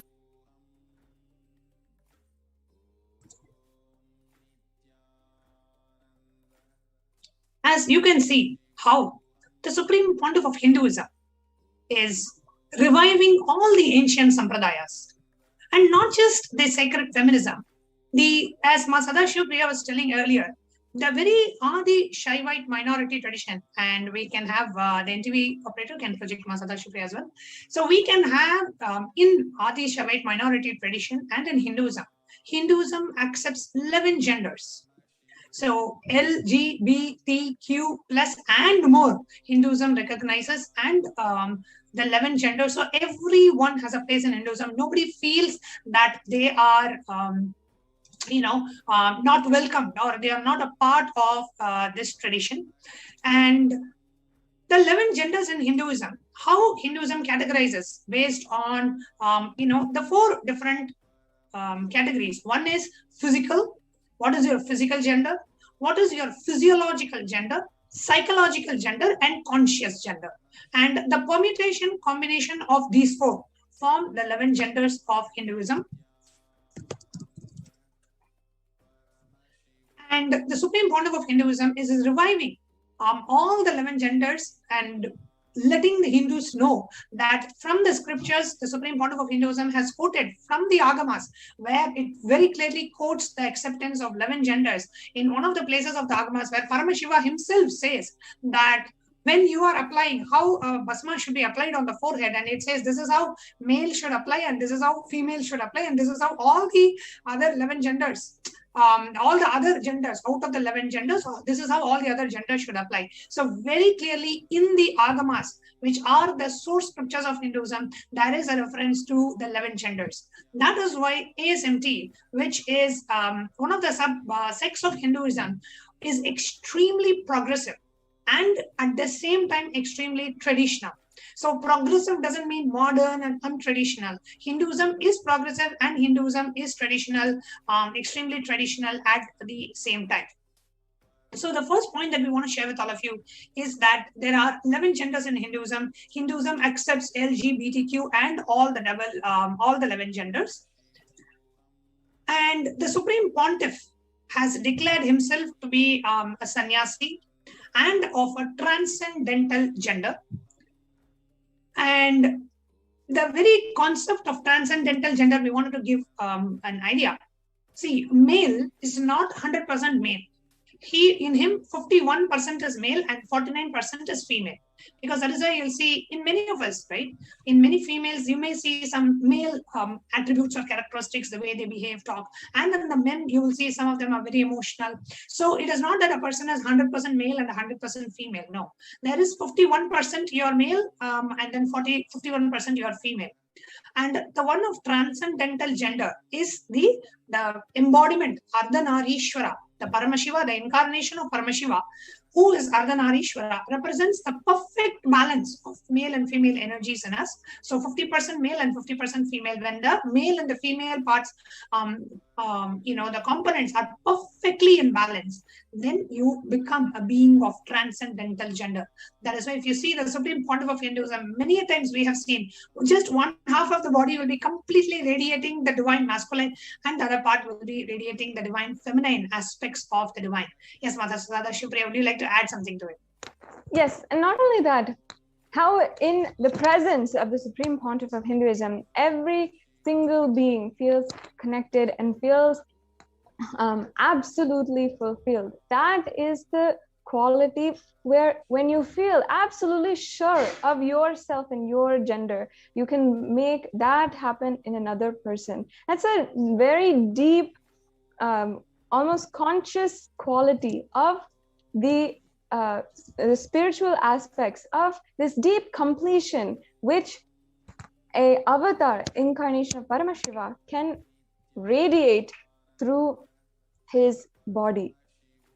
And so ultimately that is what the Supreme Pontiff of Hinduism, whether it is anyone, how he could simply complete them through his presence, because of being absolutely sure of himself.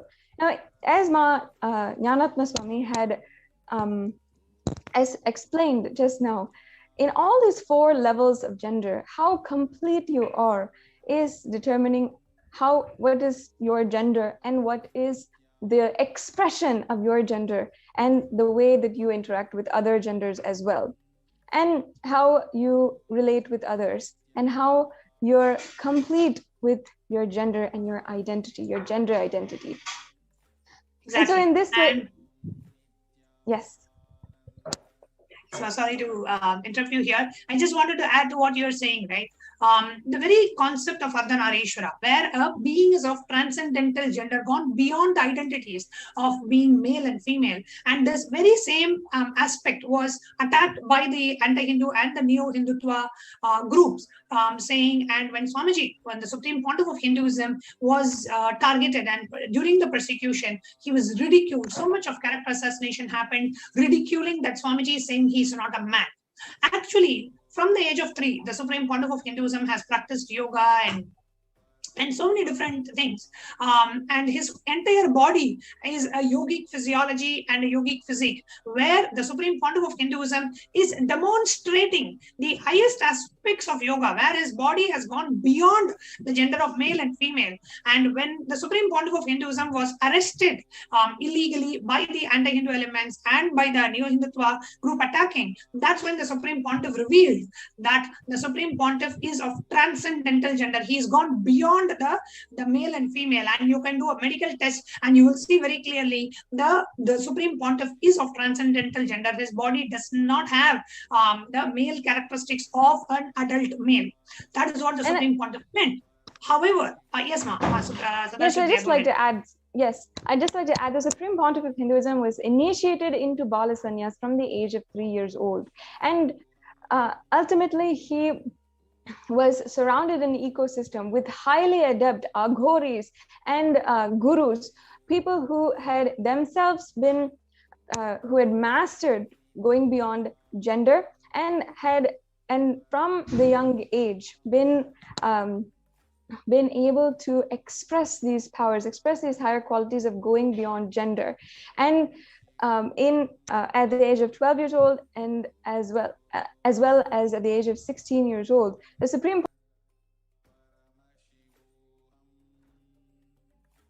how he had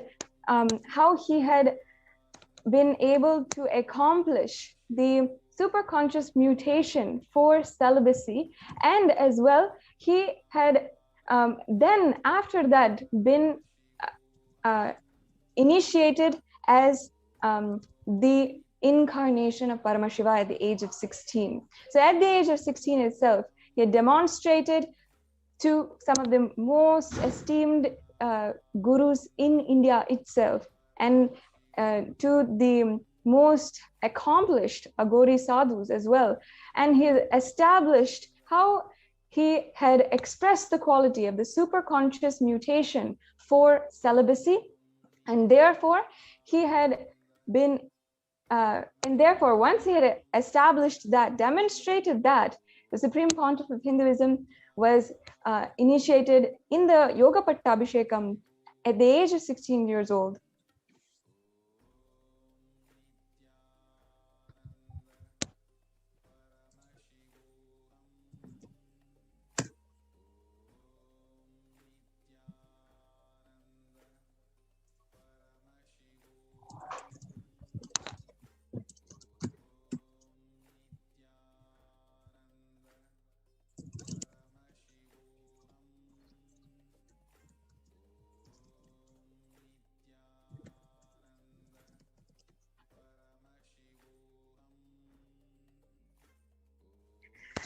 Yes, completing with all the viewers for that technical difficulty.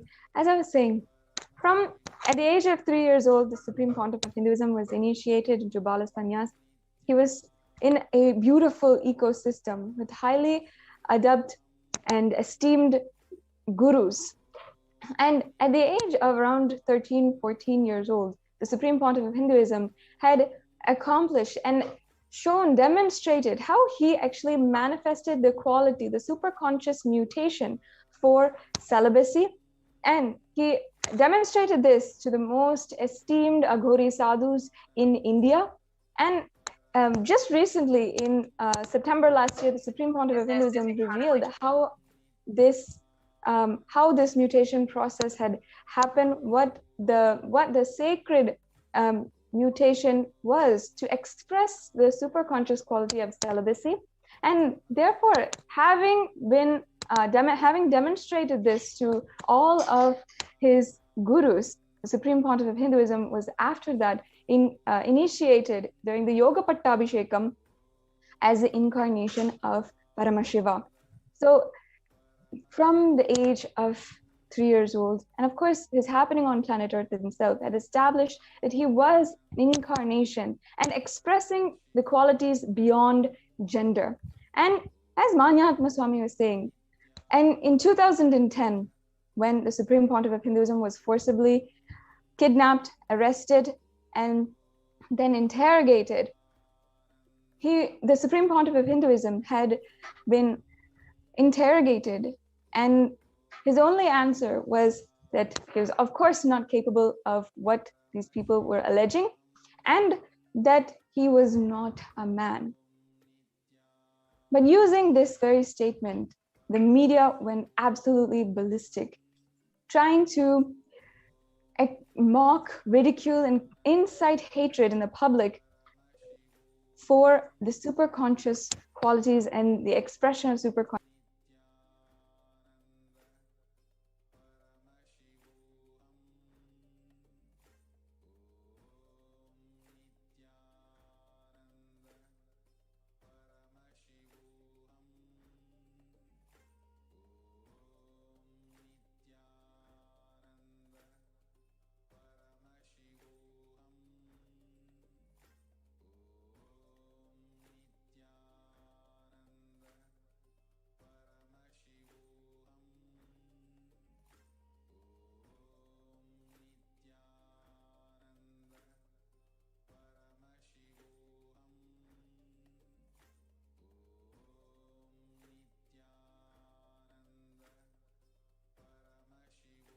Sentiments of millions of Kailasians, of disciples of the Supreme Pontiff across the world.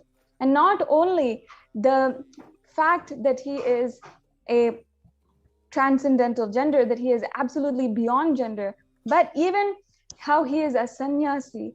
They literally made the Supreme Pontiff of Hinduism, they just fabricated, morphed, even made so many graphics that would just destroy and show the Supreme Pontiff of Hinduism, dehumanize him entirely. And ultimately what this would do is incite hatred among the public and enable the public to just sit back and make no opinion and justify the acts of torture and how they would later on attempt to assassinate the Supreme Pontiff of Hinduism. And here you can see as the media article is showing, everything that the Supreme Pontiff of Hinduism reveals about his body being of transcendental gender, where because of the highest tapas and the yoga, and from the age of 3 that Swamiji had been trained into, his very physiology has gone beyond that identity of a male or a female. Though the Supreme Pontiff may be carrying a male body, he said, I am of declaring myself of the transcendental gender, where I do not feel that I am a male or a female.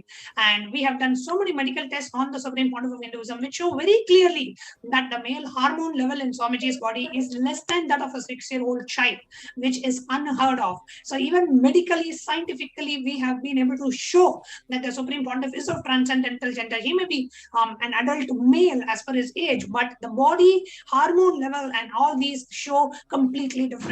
So even scientifically, we have been able to prove that. But however, the media continues to abuse the Supreme Pontiff of Hinduism and spread so much of hate speech and made him a laughing stock in the media, and that's what they continue to do. And in fact, the medical records that were done in 2014 show that the Supreme Pontiff of Hinduism expresses the testosterone levels of a 6-year-old.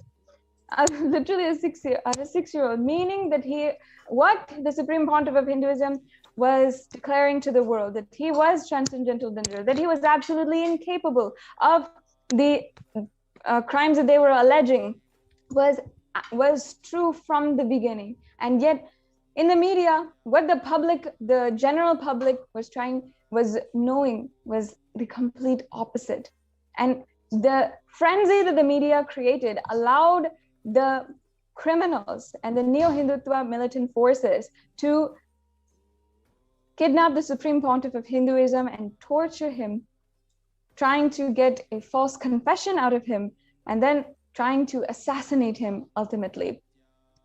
And not only this, in so many different ways, the Hindu culture that the Supreme Pontiff of Hinduism was reviving. For example, saying that linga worship was phallic worship, and saying that the way that the Supreme Pontiff of Hinduism was dressing was cross-dressing.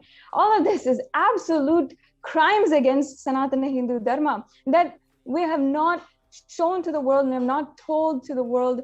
And finally, only through today, when the UN is recognizing the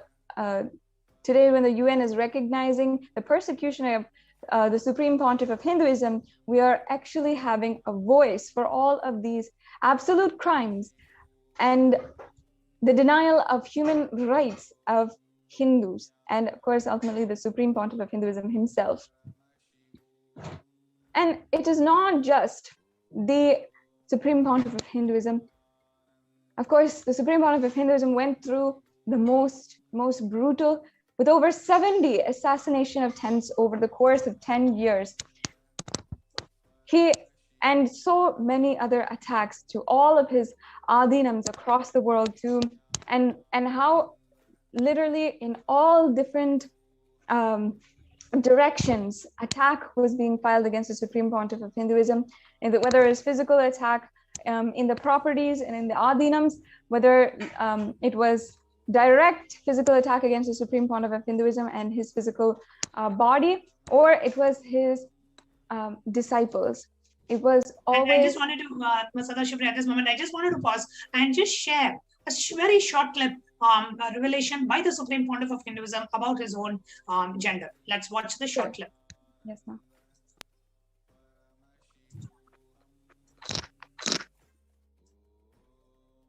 I can say 2-3 things happened permanently after enlightenment.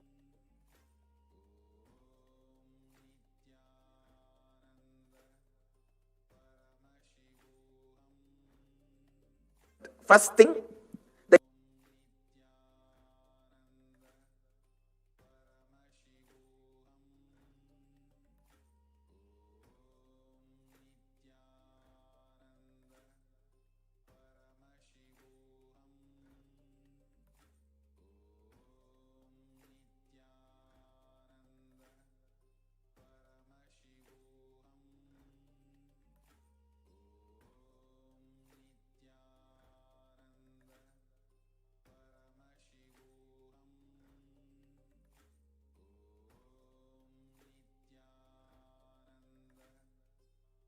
I can say 2-3 things happened permanently after enlightenment. First thing, the inner chattering is not there.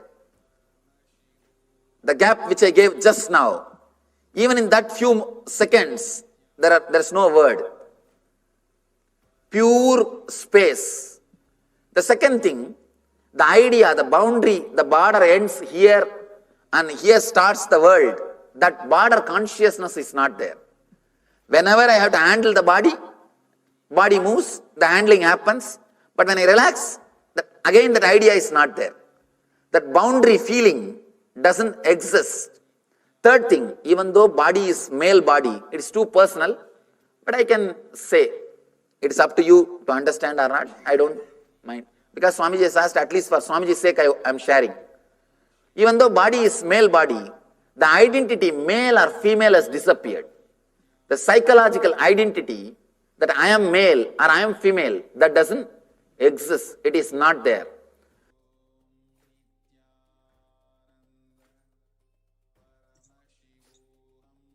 Like the Supreme Pontiff of Hinduism revealed, that very identity that I am male or I am female is not there. And this has been continuously been ridiculed in the media.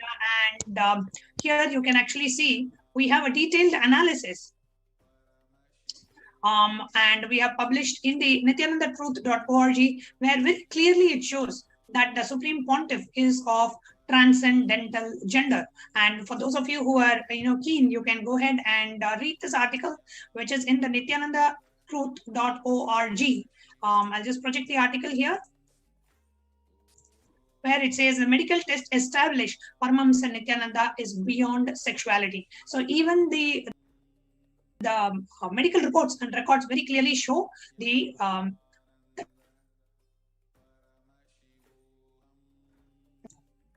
Now, while this is on one side, right, the Supreme Pontiff is of transcendental gender. However, the anti-Hindu elements continue to ridicule and continue to isolate Supreme Pontiff of Hinduism, just inciting mob hatred and mocking him based on the gender, and projecting him as if he is of gay and he's of the third gender and whatnot. And they used all this to hurt and abuse the sentiments of millions of Hindus, to whom Supreme Pontiff of Hinduism is the God and the Guru. And they used all these to justify all the false cases and to increase the hate speech and to make the Supreme Pontiff of Hinduism look like a person of questionable character, and that he is not a traditional Hindu guru the way that the neo-Hindutva claims to, just to kind of isolate the Supreme Pontiff of Hinduism from the rest of the community. And the strategy from the beginning with the anti-Hindu, neo-Hindutva militant and terrorist forces is to use the media, their media influence, and literally the media which they own, to make all the qualities which they have, and whether it is raping, whether it is being rapists or child pedophiles or child rapists, or whether it is drug trafficking, all the qualities which they use Sangha resources, they infiltrate the Sangha, use Sangha resources, and then they project that in the media onto the Supreme Pontiff of Hinduism, and use all that to arrest and destroy and ultimately try to assassinate. And use the same aspects. They first of all, they ridicule the gender of the Supreme Pontiff of Hinduism. Second of all, the Supreme Pontiff of Hinduism takes an extremely, as an ASMT leader, takes an extremely progressive stance when it comes to women, when it comes to women's rights, gender equality. He allows sannyas initiation for women, which was and is a part of the Hindu scriptures. However, over the years, it has been diluted and it has been misrepresented that Hinduism does not allow women to take up the path of monkhood or sannyas, whereas the Supreme Pontiff of Hinduism quotes directly from the Upanishads, where there is a very clear reference that the women can be initiated into sannyas. So So one is initiating women into sannyas. Second is reviving the Rudra Kanya Sampradaya, where these beings, the Rudra Kanyas, are that special order where they perform, they dedicate their life in service of Paramashiva, and they are extremely adept in performing arts like dance and music. And these Rudra Kanyas are the ones where they take care of the temple, they take care of the temple treasures, they perform rituals in the temple, they dance, do performing arts only for Paramashiva, not for any human being. So it's a very sacred sect of Rudra Kanyas, which was again criminalized and misrepresented as prostitutes, and the whole order of Rudra Kanyas was destroyed. Now the Supreme Pontiff is reviving that. So one is the Sanya Sampradaya, one is the Rudra Kanya Sampradaya, and not just that, in terms of Bhairavi, the Bhairavis, the Sampradaya of Bhairavis, Rishis, Rishikas, Vanaprasthis, every order, the female order, Swamiji is reviving. And also women in leadership positions. If you see in Kailasa and in Nityananda Sangha, we have so many women in leadership positions who head different organizations, or who head different regions, like whom we call as the House of Representatives. We have more than 60% of the House of Representatives of Kailasa who are representing different geographical regions are women. And women do take leadership position in the Sangha. And if you see even in the Nityananda TV hosting, most of us who conduct programs or who take these classes, we are women. And we are given this platform to come and share. So the Supreme Pontiff of Hinduism, extremely progressive when it comes to stances taken for women and gender equality, and even allowing us to perform the temple rituals and do everything possible. And just because of this, the stance that the Supreme Pontiff of Hinduism takes towards women, he is being a prime target. Because the neo-Hindutva elements, if they want to do a cultural genocide of a community, in this case, the Adi Shaivite minority tradition, they target the vulnerable segments of the society, which is women and children. So they targeted the indigenous women of ASMT, and they targeted the ASMT leader, which is the Supreme Pontiff of Hinduism. And exactly this particular segment, dimension of the persecution, has been recognized by the United Nations in the report, which you can download from the United Nations website. Yes, Masadashi. And not only that, Ma, so it's not just, of course, this is not just an isolated incident. It's not the first time we're seeing that the sexual assault, rape, child abuse is being used as a weapon of war against entire civilization. If we see the Cambodian genocide, Rwandan genocide, if we see even the Jewish Holocaust, rape and child abuse and the attacks against women, all of that is used as a weapon of war, and that is also recognized as a legitimate weapon, a legitimate attack method and strategy for supremacist racist forces to take over a civilization and exploit people and deny people of their basic human rights. And of course, finally today we have a platform where the Hindus and the Hindu Holocaust and the Hindu the persecution against the Supreme Pontiff of Hinduism and the ASMT women is finally being heard. And now, of course, as you said, that can be downloaded. And of course, we encourage and request all of the viewers to share that link. Make sure that you're sharing it. Take a few minutes and share, because it is the voices of hundreds of victims who have undergone what they have gone through and who have undergone so much of heinous crimes and assault. Absolutely. And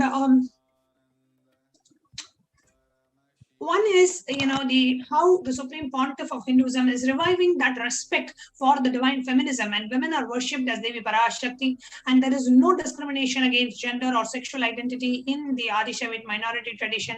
Rudrakanyas and Sannyasis are so highly revered, respected, and given their special unique place. So many women in leadership positions, and Swamiji has always given the highest ideals. And if you see the ASMT tradition, you will see the great symbols of Vedic feminism, like Akka Mahadevi and Bhairavi Brahmani, Vellai Ammal, the Ammani Amman.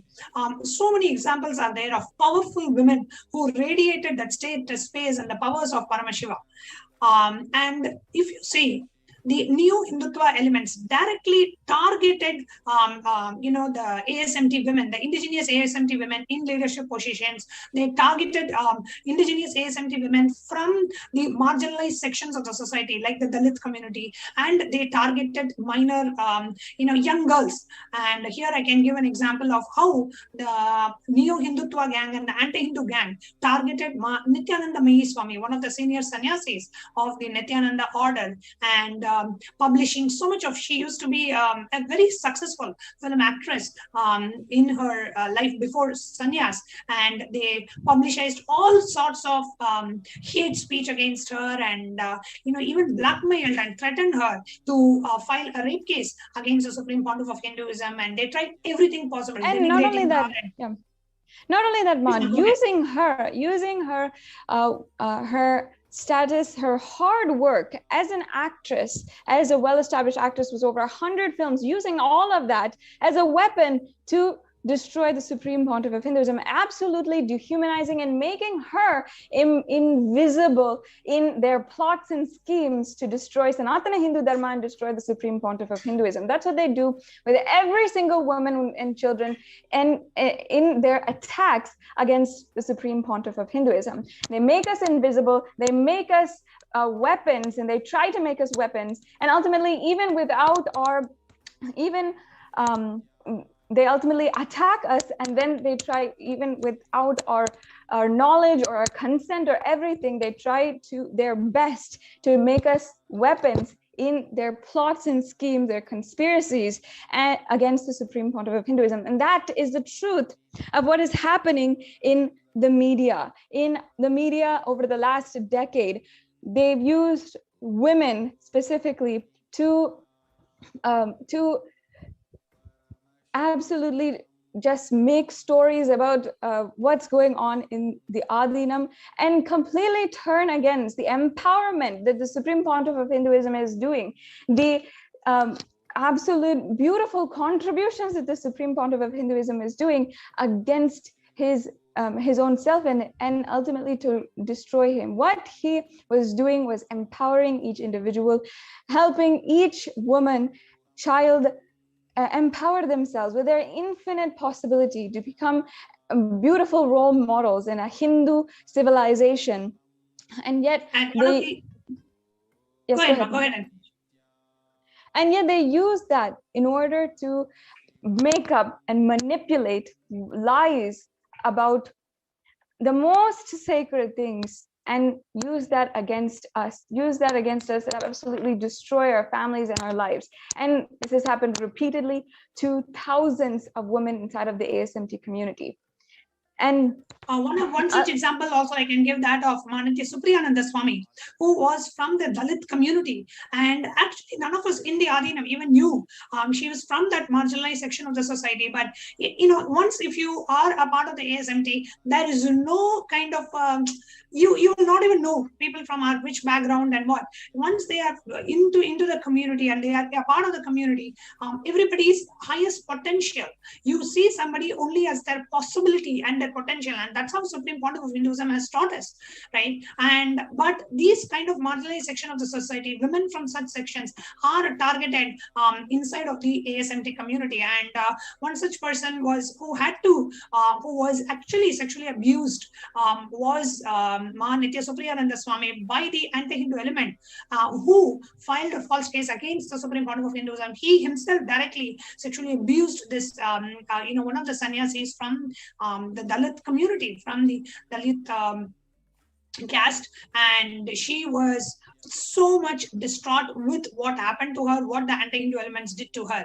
And another example that I can give is that of Nityanandita, who was literally a 16-year-old. When she was just a 16-year-old girl, she was trolled in social media for coming out and fighting for the women's rights and standing for the beautiful divine symbol of Hinduism, divine feminine symbol of Hinduism, Andal, whom we worship, and she's revered even today for her unconditional love towards Bhagavan Venkateshwara. And just for that, she's worshipped, and her songs are sung even till today. And she was being portrayed and misrepresented as a prostitute, as a Devadasi, and as a prostitute woman. And when the voices were given, when Ma Nityananda, as a 16-year-old Balasant of Kailasa, when she stood up and gave the voice, hundreds and thousands of media channels trolled this young 16-year-old girl who is fighting for Sanatana Hindu Dharma, fighting for the rights of Vedic feminism. She was trolled left, right, and center. However, and at the time, actually, Ma, she was a minor. These insensitive haters on media and as well online, they had framed and showed her in such vile, defaming ways. For she was just, I think, 15 years old, 16 years old at that time. It was absolutely atrocious to see one of my sister sannyasis and her being projected in the media in such a extremely dehumanizing way. And this has happened for every single woman who decides to empower. See, one more point is, they all these Balasans, these Ma Nityanandas are literally see Swamiji not just as a guru, but as a spiritual father. And, it's being trolled in the media as if, there are like such vulgar images of portraying her with Swamiji, and it was so disheartening. And imagine for a minor girl, a 16-year-old girl, seeing such rubbish portrayals on the media, how it would have affected her as a small girl who wants to stand up and fight what wrong she did. She fought for Hinduism. She stood for Vedic feminism. She stood as a real symbol of Vedic feminism and fought out in the world, and she ended up being trolled. So it is important that we as Hindus bring out the persecution that the indigenous women of Hinduism and of ASMT community have gone through. And thanks to the United Nations for publishing and recognizing the persecution of the Supreme Pontiff of Hinduism and Kailasa. And in the upcoming segments, we will be sharing more of the persecution that the Supreme Pontiff of Hinduism and as the women of ASMT community, what we have gone through. And we invite each and every one of you to please go ahead and share this information on social media with a hashtag which is projected on the screen. It's a little longer hashtag, so I'm going to read it out. It is hashtag UN recognizes persecution of SPH Nithyananda and Kailasa. So use this hashtag, share your thoughts on Twitter, on Facebook, share the official post on SPH JGM Nithyananda Paramashivam account on Facebook and on the official Twitter handle, retweet it, share and like, and also share the Facebook post and retweet. Yes, and also as we're wrapping up, make sure that anyone who has an interested ear and also who could also be of influence and share this to a bigger audience, to more people, including the Hindu the Hindu celebrities and the Hindu leaders as well, and the sympathizers of any Hindu culture, anyone anyone who is sympathizing with Hindu, if we share this born with them, Hindu, practicing Hindu, living Hindu, inspired about Hinduism, it is our responsibility to share this widely. Let the world know about the Holocaust and the persecution, Holocaust of Hinduism and the persecution against the Supreme Pontiff of Hinduism, Jagatguru Mahasannidhanam, His Divine Holiness, Bhagavan Nithyananda Paramashivam and Kailasa.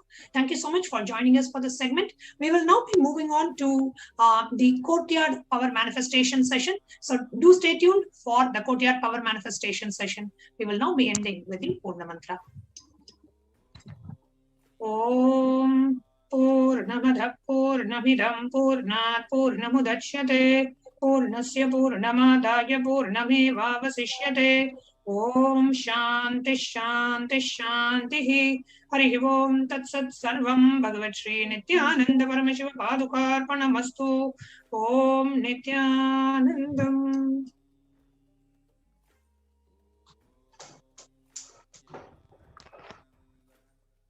Paramashivoham. Om Nithyananda Paramashivoham. Om Nithyananda Paramashivoham. Om Nithyananda Paramashivoham.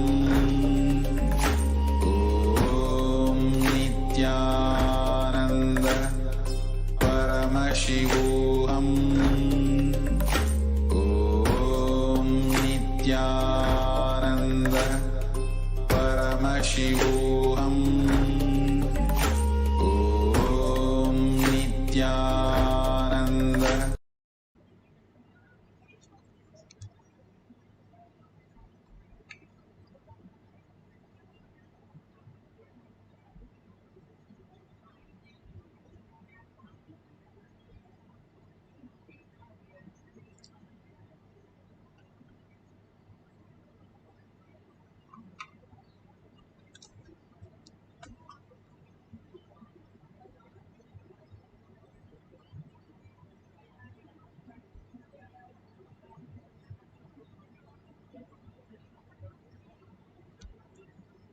Let's start with the Satguru Vandanam. Nithyanandam Paramasukhanam Kevalam Jnanamurtim Dvandvatītam Gaganasadasham Tattamasyadilakshmyam Ekam Nityam Vimalamachalam Sarvadi Sakshibhutam Bhavatītam Trigunarahitam Satgurum Tam Namami. Let's go through the disclaimers. Security measures. No photography, video, audio recording.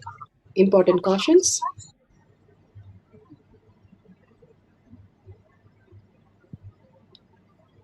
Please be aware of the important cautions.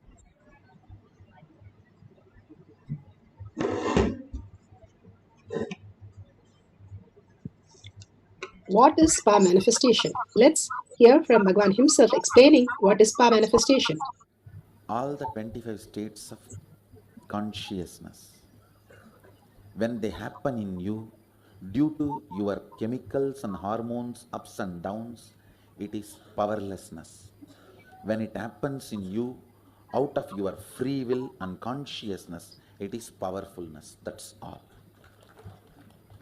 When you fall into sleep, it is powerlessness. When you enter into sleep, it is powerfulness. When you fall into dream,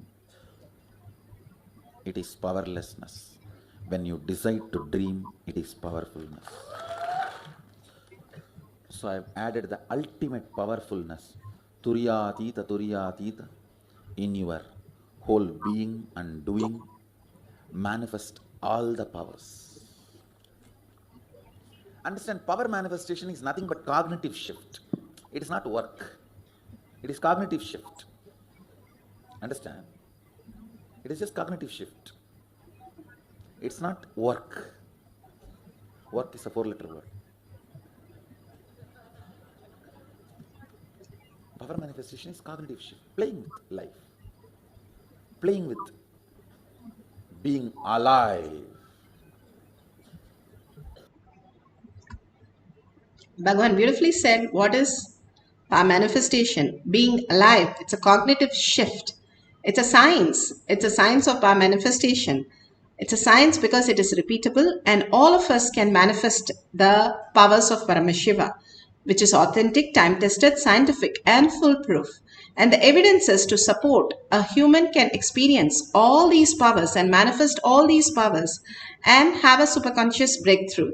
The evidences from the Shastra, the scriptural reference, the eternal unchangeable truth revealed in the source scriptures, the Vedas and Agamas, Apta Pramana, the experience and the results of the Aptas, the Rishis, Munis, Ganas, Nayanamas, Alvars, Siddhas, all of them manifesting all the powers of Paramashiva, which is authentic, time-tested and scientific and foolproof. Atma Pramana, account of His Divine Holiness, Bhagavan Nithyananda Paramashivam, this millennium's avatar's personal experience of power manifestation, Bhagavan's very own Leelas. Beautifully, Bhagavan has manifested all the powers as per the Shastra and as per the Aptas. The Shakshi Pramanas, experience of the millions of disciple devotees, followers all around the world into the science of power manifestation, blessed and initiated by Bhagavan himself.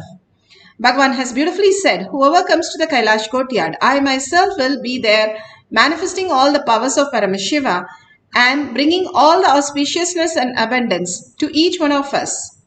Pratyaksha Pramana, the scientific study measuring the effect of being in the enlightened state.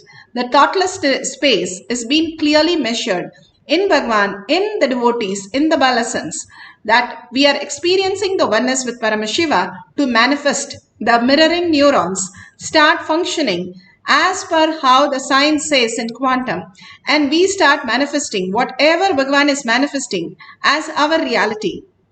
Let's go to the Shastra Pramana. The Shastra Pramana are the eternal unchangeable truth revealed in the source scriptures, the Vedas and the Agamas. Beautifully, Bhagavan has revealed in this Shiva Samhita 5.7678 for the power scriptural reference for the Ashtamaha Shakti.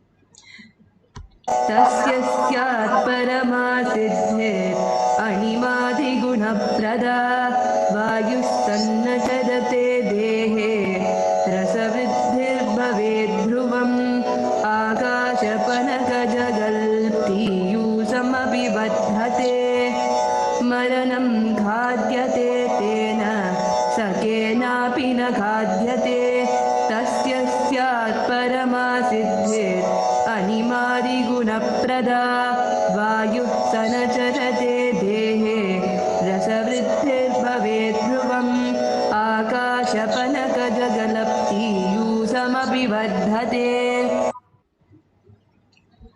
Bhagavan Paramashiva says beautifully, death is eaten by him, he is eaten by none. He manifests the highest powers of Ashtama Siddhi. Anima, Lahima, Mahima, Gaima. The Vayu, the wind energy, moves equally throughout his body, the juice of his body also increasing. Rasa Vriddhi, the nectar exuding from the eternal lotus. Akasha Pankaja also increases in his body. Beautifully, Bhagavan has said that death is eaten by him, he is eaten by none. Hathiram Baba was once prisoned and he was into the prison that he could not manifest anything.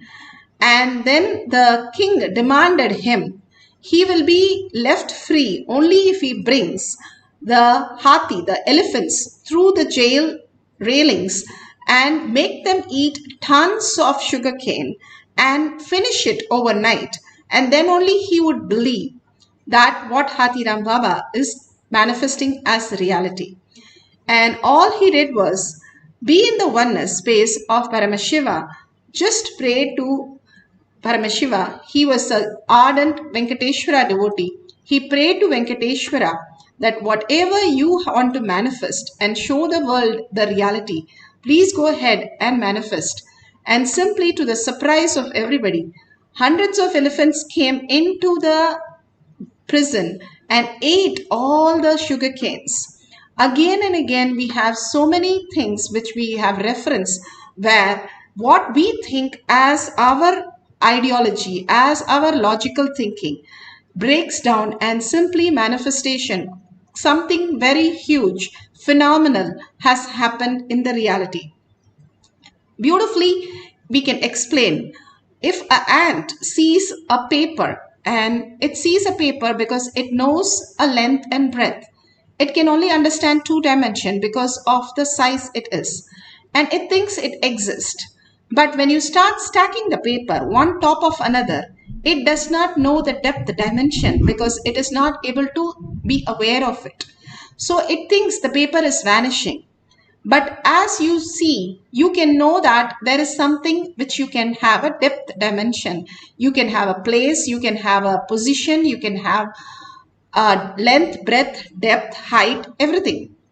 The 4 dimensions that you can experience, including the place, the time.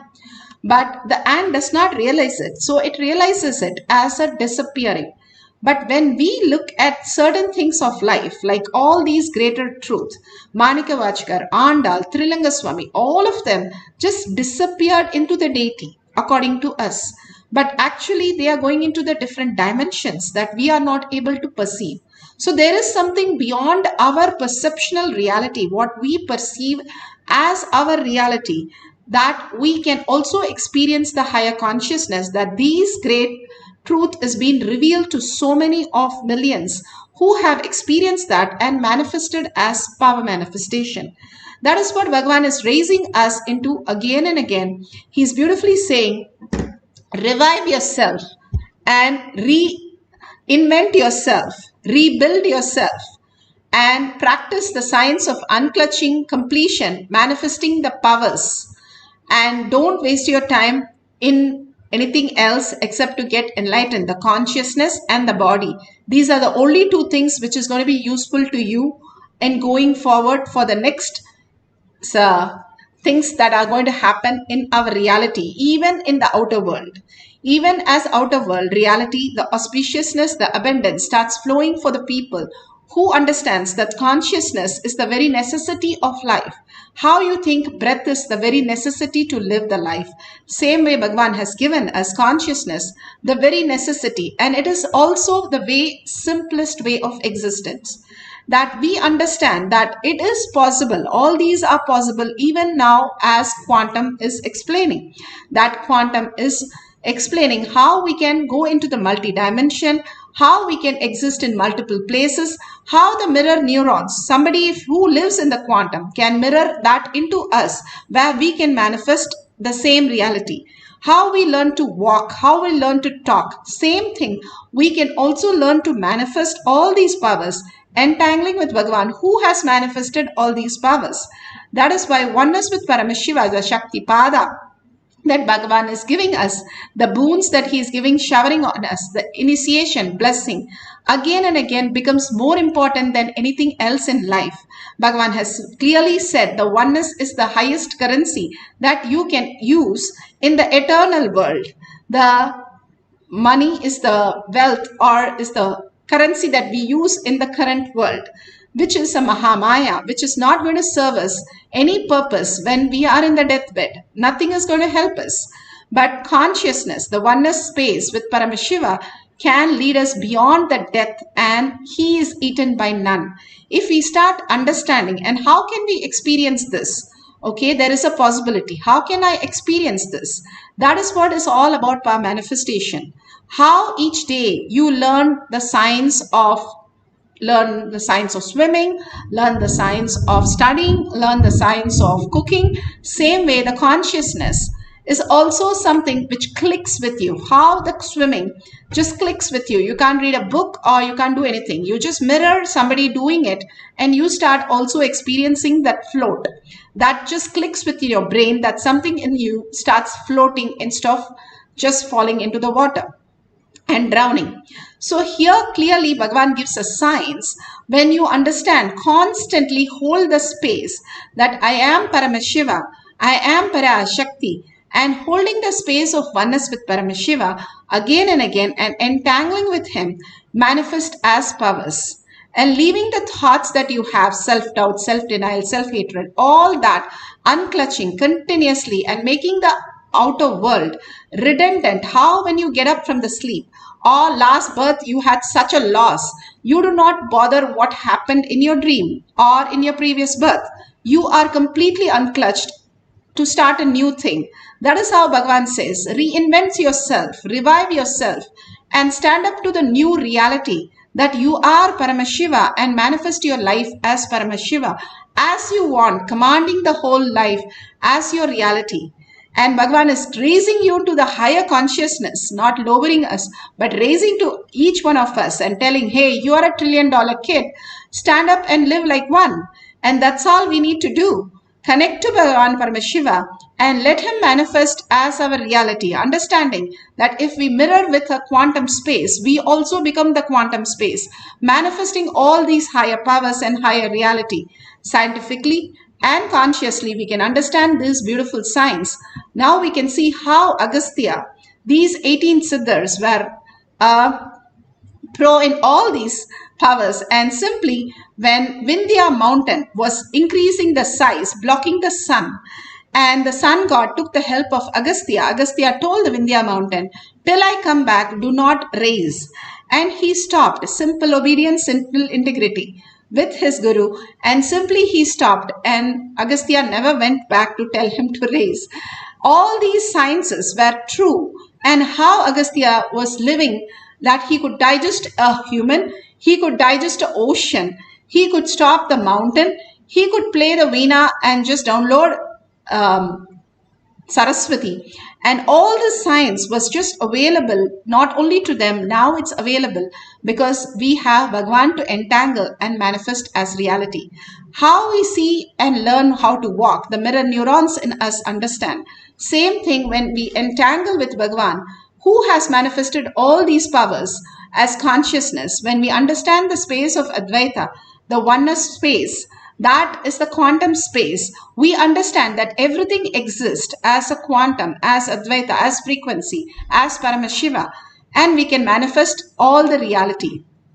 Now, beautifully, Bhagavan explains this, how across the world, in whether it is a village, remote village, or old women, or a young man ready to be inspired, or anywhere in the world, any problem can be just sorted out by understanding that they are consciousness, they are Paramashiva.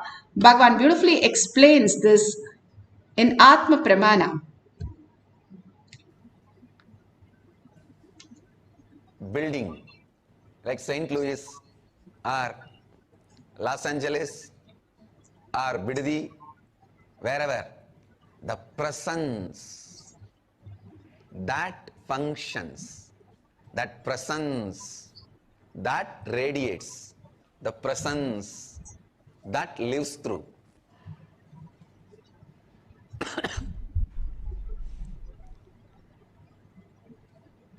Understand? The presence you carry is Kalpataru. The presence you create in you, the space you create in you is Kalpataru. Sometimes I wonder, when I just look around,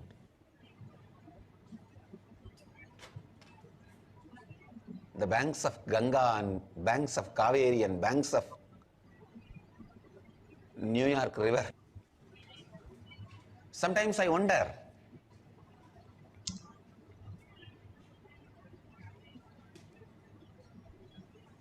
in the banks of Ganga, banks of Yamuna, Kaveri, Narmada, and the foothills of Arunachala, Himalayas, everywhere, in so many places,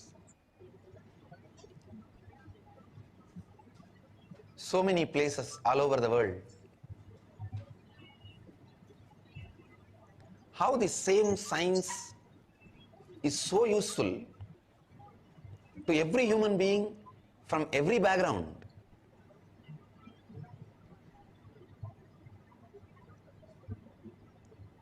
Whether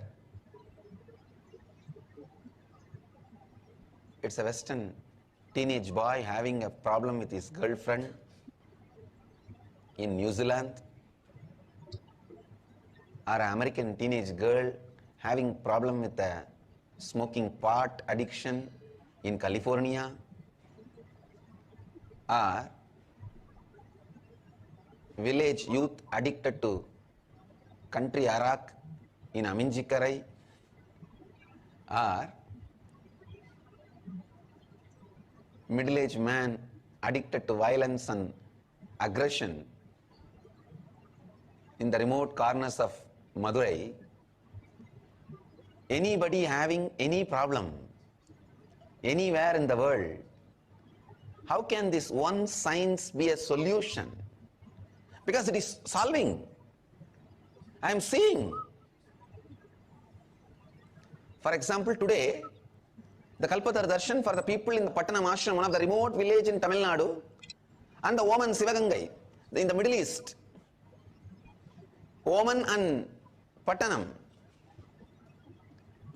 People from completely different background. But both of them are going to do the same process. And the process works both for both of them. Works for both the group. Few days before we had a Kalpataru for a group in Singapore and group in Mexico.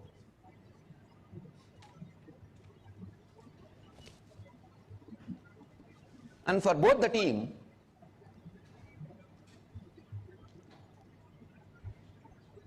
every participant in both the group feels precisely it is for them and it is working for them.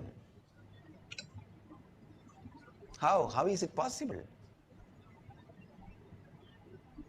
Sometimes I wonder, how is it possible? Understand, sometimes I wonder, how the same science is working for a person who has a problem in Guadalupe to Kanchipuram, Phoenix to Piranmalai. Whether you are a tired, retired, old lady, almost waiting to die or about to die, or a young, energetic, excited man who is waiting to enter into life, you carry that consciousness. Your embodiment of consciousness. You carry that Advaitic experience. The beautiful space that Bhagavan is describing, how each one of us have beautifully experienced the oneness with Paramashiva and manifesting the powers of Paramashiva when we understand we are consciousness. Because we are consciousness only, we are even experiencing this reality. Otherwise, we are dead body. The body is not, the matter is not something which we can experience, but we are consciousness which uses this matter to experience that, to make us understand. The whole science, if we understand all that we function itself is a manifestation of Paramashiva, we will understand that how to manifest more powers. That is what Bhagavan says. When you know yourself, you will know the world and you will know the ultimate truth. The every action, even if we get hurt, we don't say this body got hurt. We say I got hurt, because it is still in the dream that we believe that we got hurt. If you get hurt in your dream, you don't go to a doctor.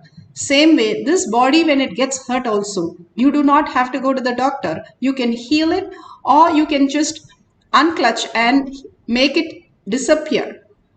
All that possibility exists in our science, and all that can happen in a higher reality when we understand how we function. That is what Bhagavan is teaching us, to how to bring auspiciousness, health, wealth, happiness, and bliss.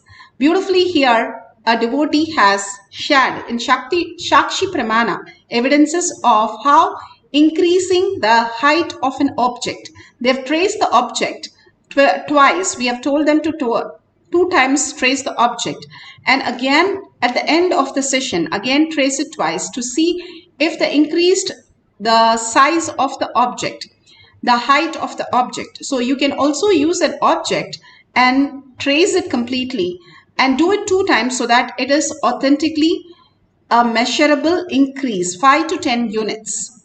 And if you are wanting to increase your height or others' height, you can measure and mark it very clearly. Again, measure it 2 times. And also we'll like to show you how these balasans, the Rudras, are manifesting the power of Paramashiva so beautifully by lifting a weight literally 1.5 times the Rudra's weight. And you will be seeing, as you can see, he is 54.1 kgs. So 54 kgs. And on the bar, as I mentioned earlier, I got a little excited talking about this, is 115 kgs. And just to put this into perspective, I actually haven't lifted this weight in over 3 years. So what he's going to be doing is something I haven't trained and done in 3 years. And so I'm excited to see this. What he'll be comparing is up against, and again, this is very logical and there's a lot of numbers involved. He's lifting roughly 120 pounds more than somebody that is a beginner, which is completely insane because I'm assuming he hasn't been training. I don't know how long he's been training for, but I don't think he's been training very long. And so 120 pounds more than a beginner he'll be lifting, and he's lifting a weight that I haven't lifted in over 3 years. So I'll let him take this. So that's great. Srinivasa Maharaj, you can come up in the front.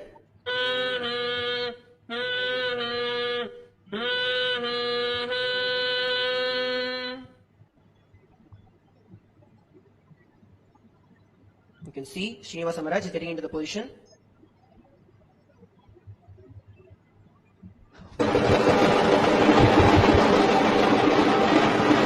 As you can see, Srinivasa Maharaj has lifted. I don't mean to be a stickler for form and all this, but when it comes to training, form is everything. You're going to get much more power if you have like exact form. And I can say his form was not correct, but it didn't matter. That's what's shocking, is that you were able to somehow muster the strength without having the correct base. And Srinivasan Maharaj is just 54 kgs and he has lifted over 115 kgs just like that without any effort.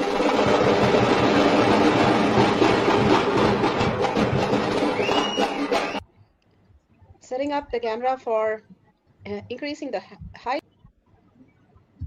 You can set up the camera. If you have Jnananjan in your Kantamala, you can apply in your third eye and your temples. And a measuring scale, making sure you are measuring the object beautiful. And you can have a small object or dumbbell or anything that you would like to increase the height of the object. You can increase your height also, Mahima power. How beautifully Hanuman increased his height and flew across the ocean by just Ramanama. He understood the science.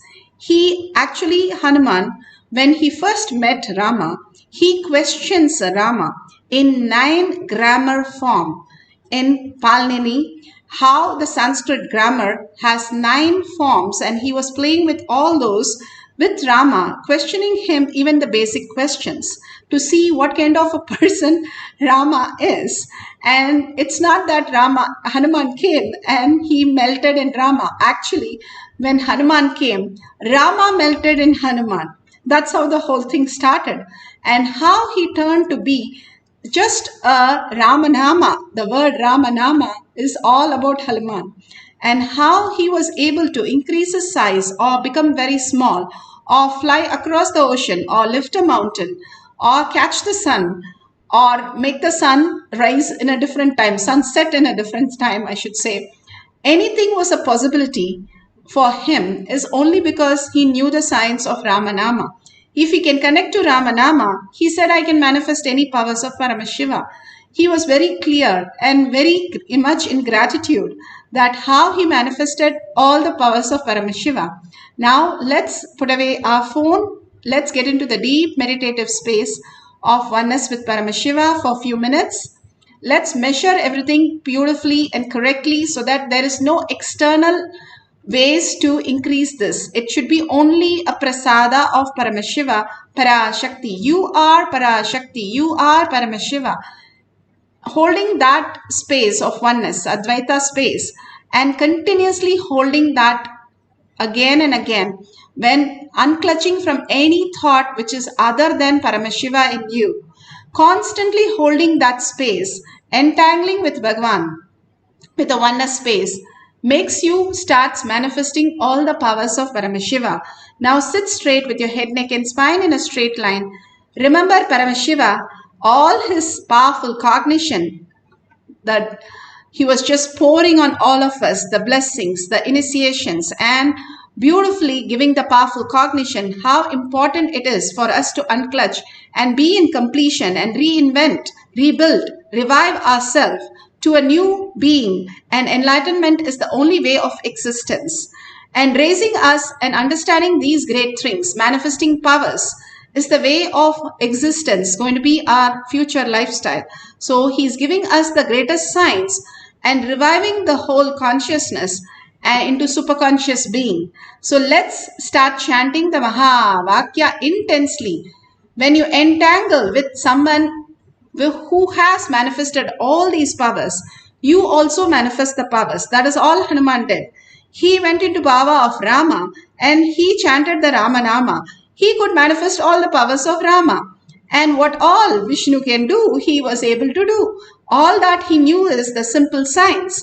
That when you entangle, it's like you having an AnyDesk and logging into another's computer, which is a supercomputer. And you have access to everything in that desk. That's all. Same thing, when you connect to and you have a password, you just need to know the password. Mahavakya is the password. And you get into the computer is oneness with Paramashiva, just melting into Paramashiva, understanding you are that in physical form, in mental form, in action, in thinking, in every possible that you know as you, that you are Paramashiva, and sitting as Parashakti and manifesting 25 heads with 75 eyes and your 50 hands, continuously holding this space manifest as powers. This is the science, and you can all experience the oneness and see it increase whatever you want to increase, bringing the auspiciousness and abundance into your life. And whatever you are manifesting is not just a piece of thing that you're increasing, but in your life you're increasing the conscious space, manifesting as reality. The abundance and auspiciousness is what you're increasing in your life. So let's start chanting the Mahavakya, whole being vibrating with the Mahavakya, bringing the thoughts to zero and entangling with Bhagavan. The mirror neurons in Bhagavan starts mirroring in you, where the manifestation happens. Whatever powers he can manifest, you can also start manifesting in that Shaktipada. Your Bhava is very important to trigger this whole science into reality. So hold that oneness space, chant the Mahavakya, unclutch from everything you know other than Bhagavan, verbalization and visualization. Continuously holding that Bhava will manifest all the powers of Paramashiva.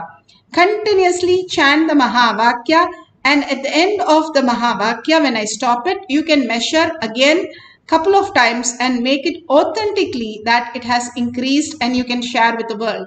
Now let's start experiencing the Ashta Mahashakti and power of increasing the height by chanting the Mahavakya and entangling with Bhagavan.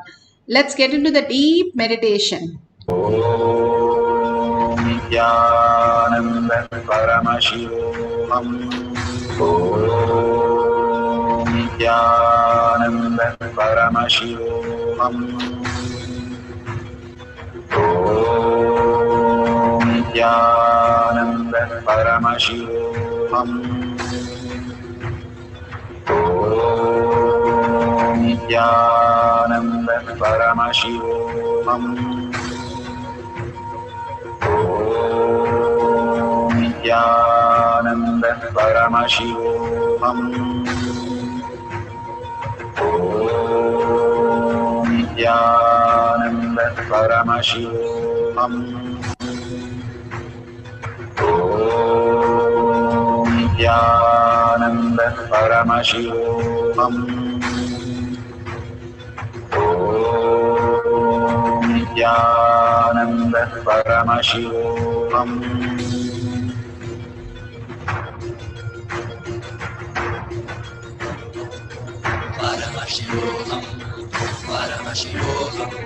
Let Paramashiva's third eye manifest in all our third eyes. Let the Amrita pour, let the Varni open up, manifest in all of us.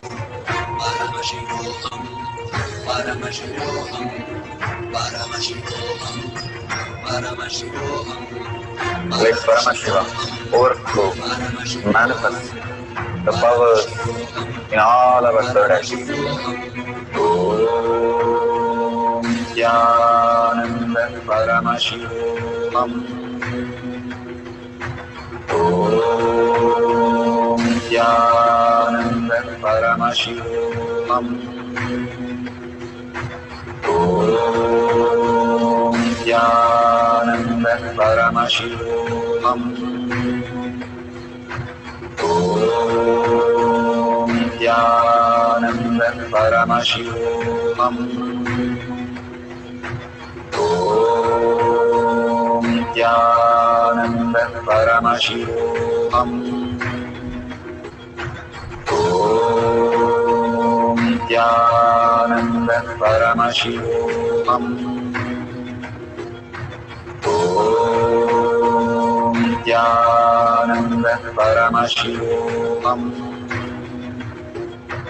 Om Nithyananda Paramashivoham. Om Nithyananda Paramashivoham. Om Nithyananda Paramashivoham. Om Nithyananda Paramashivoham.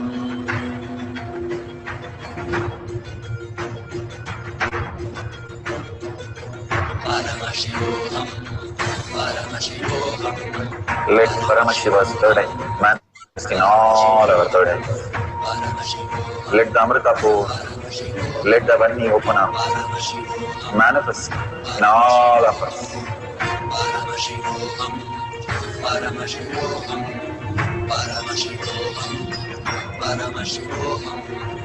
Let Paramashiva overflow, manifest the powers in all our third eyes. Om Jnananda Paramashivoham. Om Jnananda Paramashivoham. Om Jnananda Paramashivoham. Om Jnananda Paramashivoham. Om Jnananda Paramashivoham. Om Jnananda Paramashivoham. Om Jnananda Paramashivoham. Om Jnananda Paramashivoham.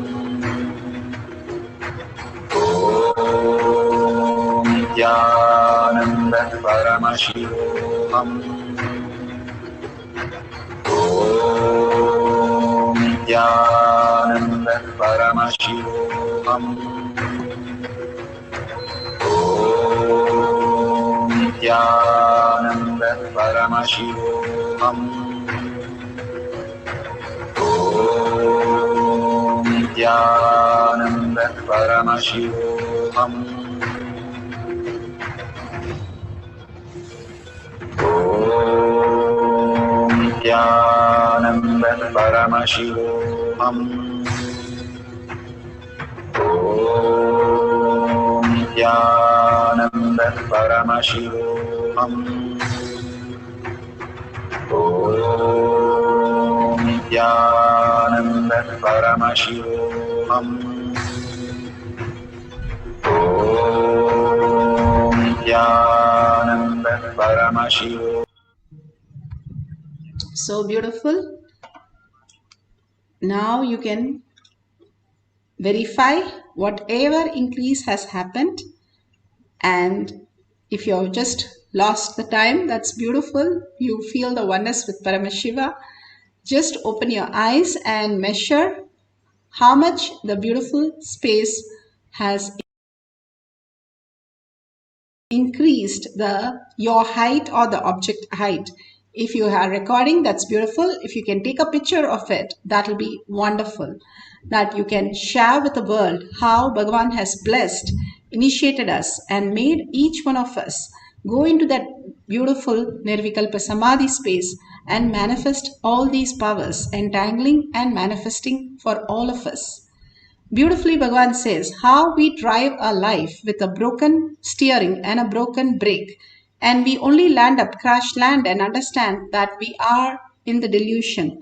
Instead, Bhagavan is giving us a beautiful way where inspiration and where we can understand the science just by entangling and constantly living in the oneness with Paramashiva, manifesting the higher science, higher reality, which is the very true nature of us. We are infinite, we are absolute. There is nothing can be violated, and nothing can be removed from us, and nothing can be taken from us. If we understand this science, we will be entangling with Bhagavan in the oneness space and manifesting all the powers of Paramashiva. We are absolutely deluded into thinking there is something else which can be happening other than us. There is nothing which is other than us. Everything is the perception of us, manifesting as reality, as Paramashiva's will, and our incompletion. If we remove our incompletion, it will be only the manifestation of Paramashiva in each of us as reality. And nothing can be removed. It's just how a laser beam is thrown on a screen.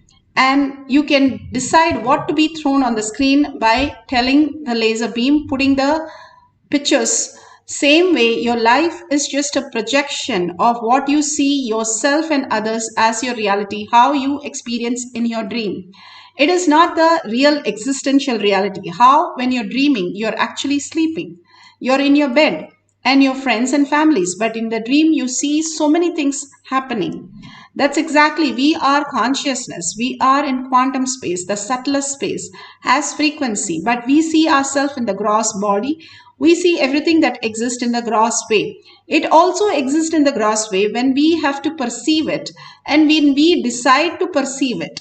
But it is not the only reality that we have to exist, that we can rest in peace in the lotus feet of Paramashiva, understanding the higher existence, how we exist in the reality. Just surrender to Bhagavan's lotus feet. Any of your confusion, chaos, unclutch from everything, it is not even part of you. It has not even touched you. The moon is seen because of the sun. The moon's flaw is seen is because of the sun. It is the very nature of us which shows all our incompletion, but the incompletion itself is not us. The sun is showing it, the clouds, because the sun exists. Without the sun, the clouds, we can't see it in the dark. The very incompletion is seen is because we are consciousness, but the incompletion is not us. The clouds are not sun. We understand this greater science and unclutch completely, bringing so much of completion and cognitive shift will make you manifest the higher science, higher reality. Again and again, go into the space of oneness with Paramashiva, entangle with him, get into the bhava. You are sitting as Para Shakti here, manifesting all the powers of Paramashiva and simply experiencing the oneness. Again and again, go deeper by chanting loudly. We'll have one more cycle. If you've already measured, you got your result, you can share it in the Facebook or YouTube, wherever you are. That will be wonderful for others and yourself to experience more oneness. And please go ahead, we can have one more cycle. Please go ahead and measure whatever you want to increase the height. And let's sit into the deep meditation. How many minutes does it take to stand up and walk or talk or eat? We mirrored all this to learn all this science. Same thing, manifesting powers is also very simple. It takes 3 seconds, Bhagavan says. So in few minutes, we can experience the ultimate that we are also Paramashiva.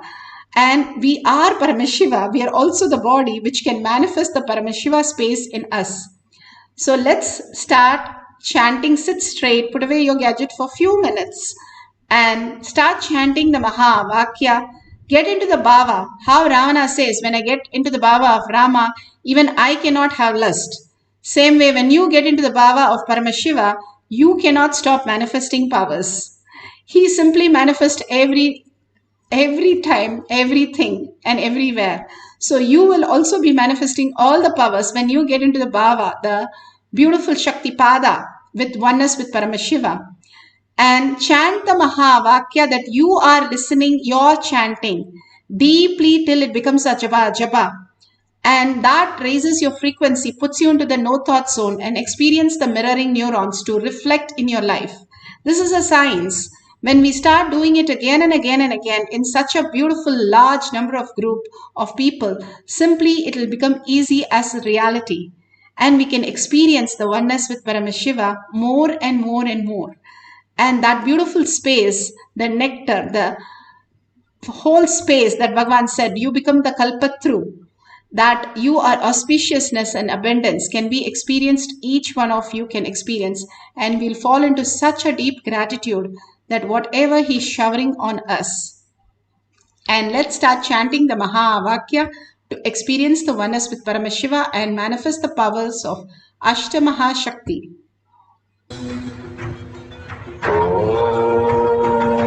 Nityananda Paramashivoham. Nityananda Paramashivoham. Nityananda Paramashivoham. Nityananda Paramashivoham. Nityananda Paramashivoham.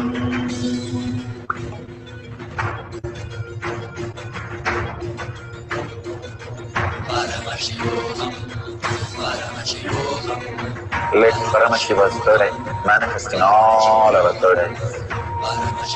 Let the Amrita pour, let the Varni open up.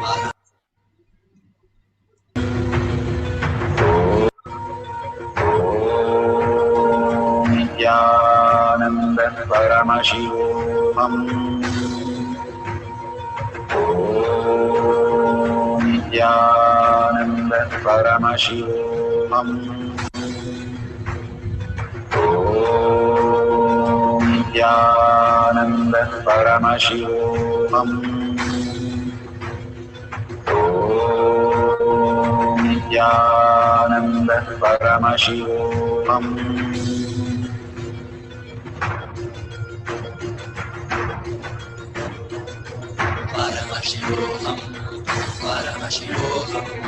Let Paramashiva's third eye manifest in all our third eyes.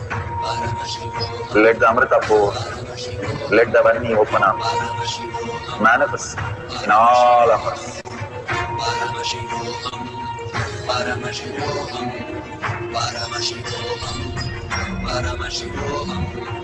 Let Paramashiva overflow, manifest the powers in all our third eyes. Om Nityananda Paramashivoham. Om Nityananda Paramashivoham. Om Nityananda Paramashivoham. Om Nityananda Paramashivoham. Om Nityananda Paramashivoham. Om Nityananda Paramashivoham. Om Nityananda Paramashivoham. Om Nityananda Paramashivoham.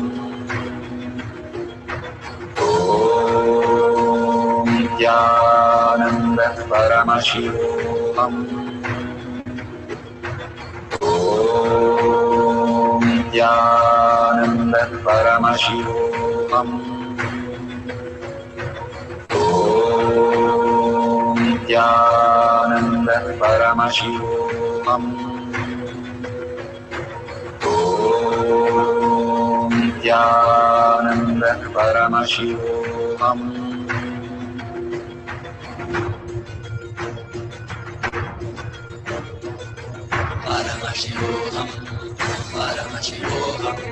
Let Paramashiva's third eye manifest in all our third eyes. Let the Amrita pour, let the Varni open up, manifest in all of us.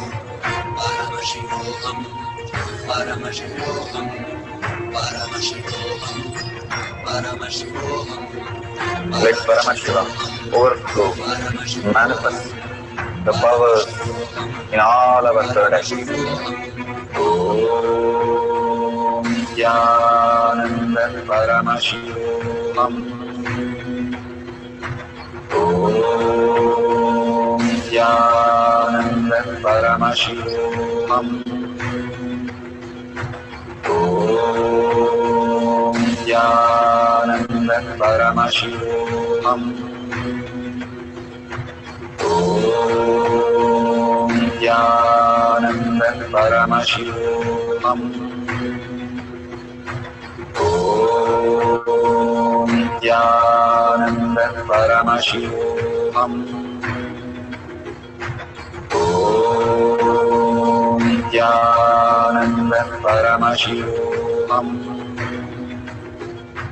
Om Nityananda Paramashivoham. Om Nityananda Paramashivoham. Om Nityananda Paramashivoham. Om Nityananda Paramashivoham.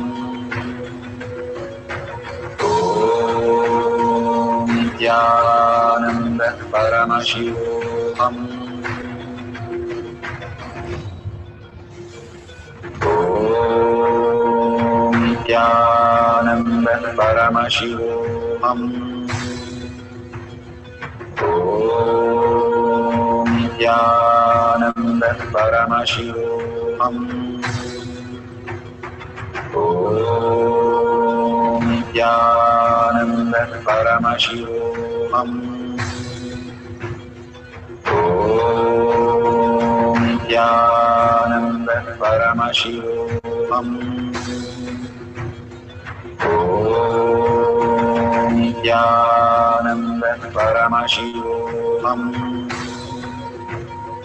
Om Nithyananda Paramashivoham. Om Nithyananda Paramashivoham. Om Nithyananda Paramashivoham. Om Nithyananda Paramashivoham.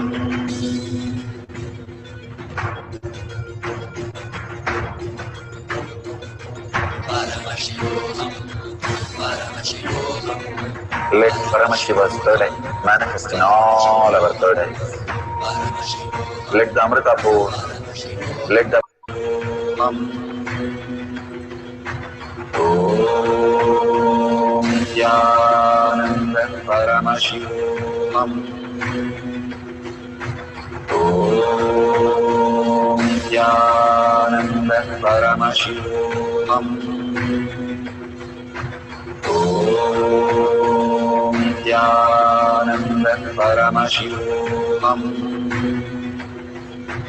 Om Nithyananda Paramashivoham. Om Nithyananda Paramashivoham. Om Nithyananda Paramashivoham. Om Nithyananda Paramashivoham. So beautiful. Whatever Bhagavan has given, the prasada, please go ahead and share it with the world. Even if it is just one line that you wanted to say, how Bhagavan has showered, taken all the effort to make sure each one of us are safe. Each one of us are initiated and manifesting all the powers of Paramashiva and bringing the abundance and auspicious even at this stage. So make sure you thank Bhagavan. Each one of you, just take 5 minutes of your time. Just go to tinyurl.com/powermanifestation. Share your experiences of Satsangh, powerful cognition from Satsangs, or your power manifestation photos and beautifully you explaining your powerful cognition. Anything is fine. Just take 5 minutes. Billions of people need to hear from you and save their lives just through all these things.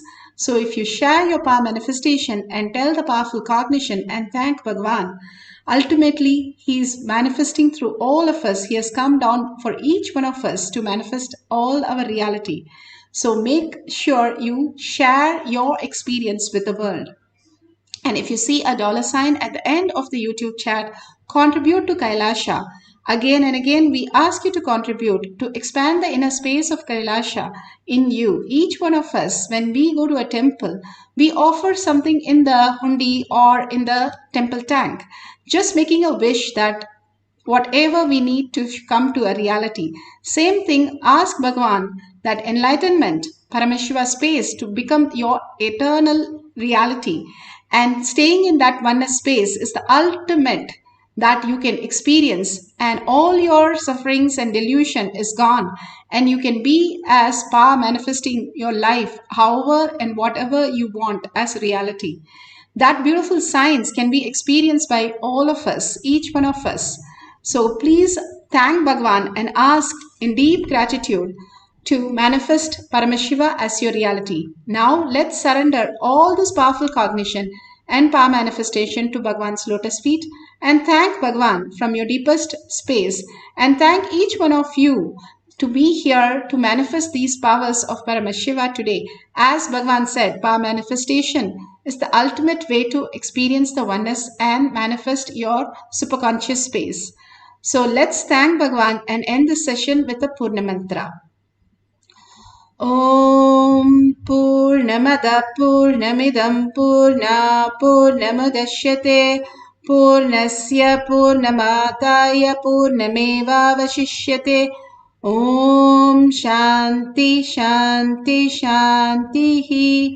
Hari Om Tat Sat Sarvam Bhagavate Sri Nithyananda Paramashivam Padukarpanamastu. Om Nithyanandam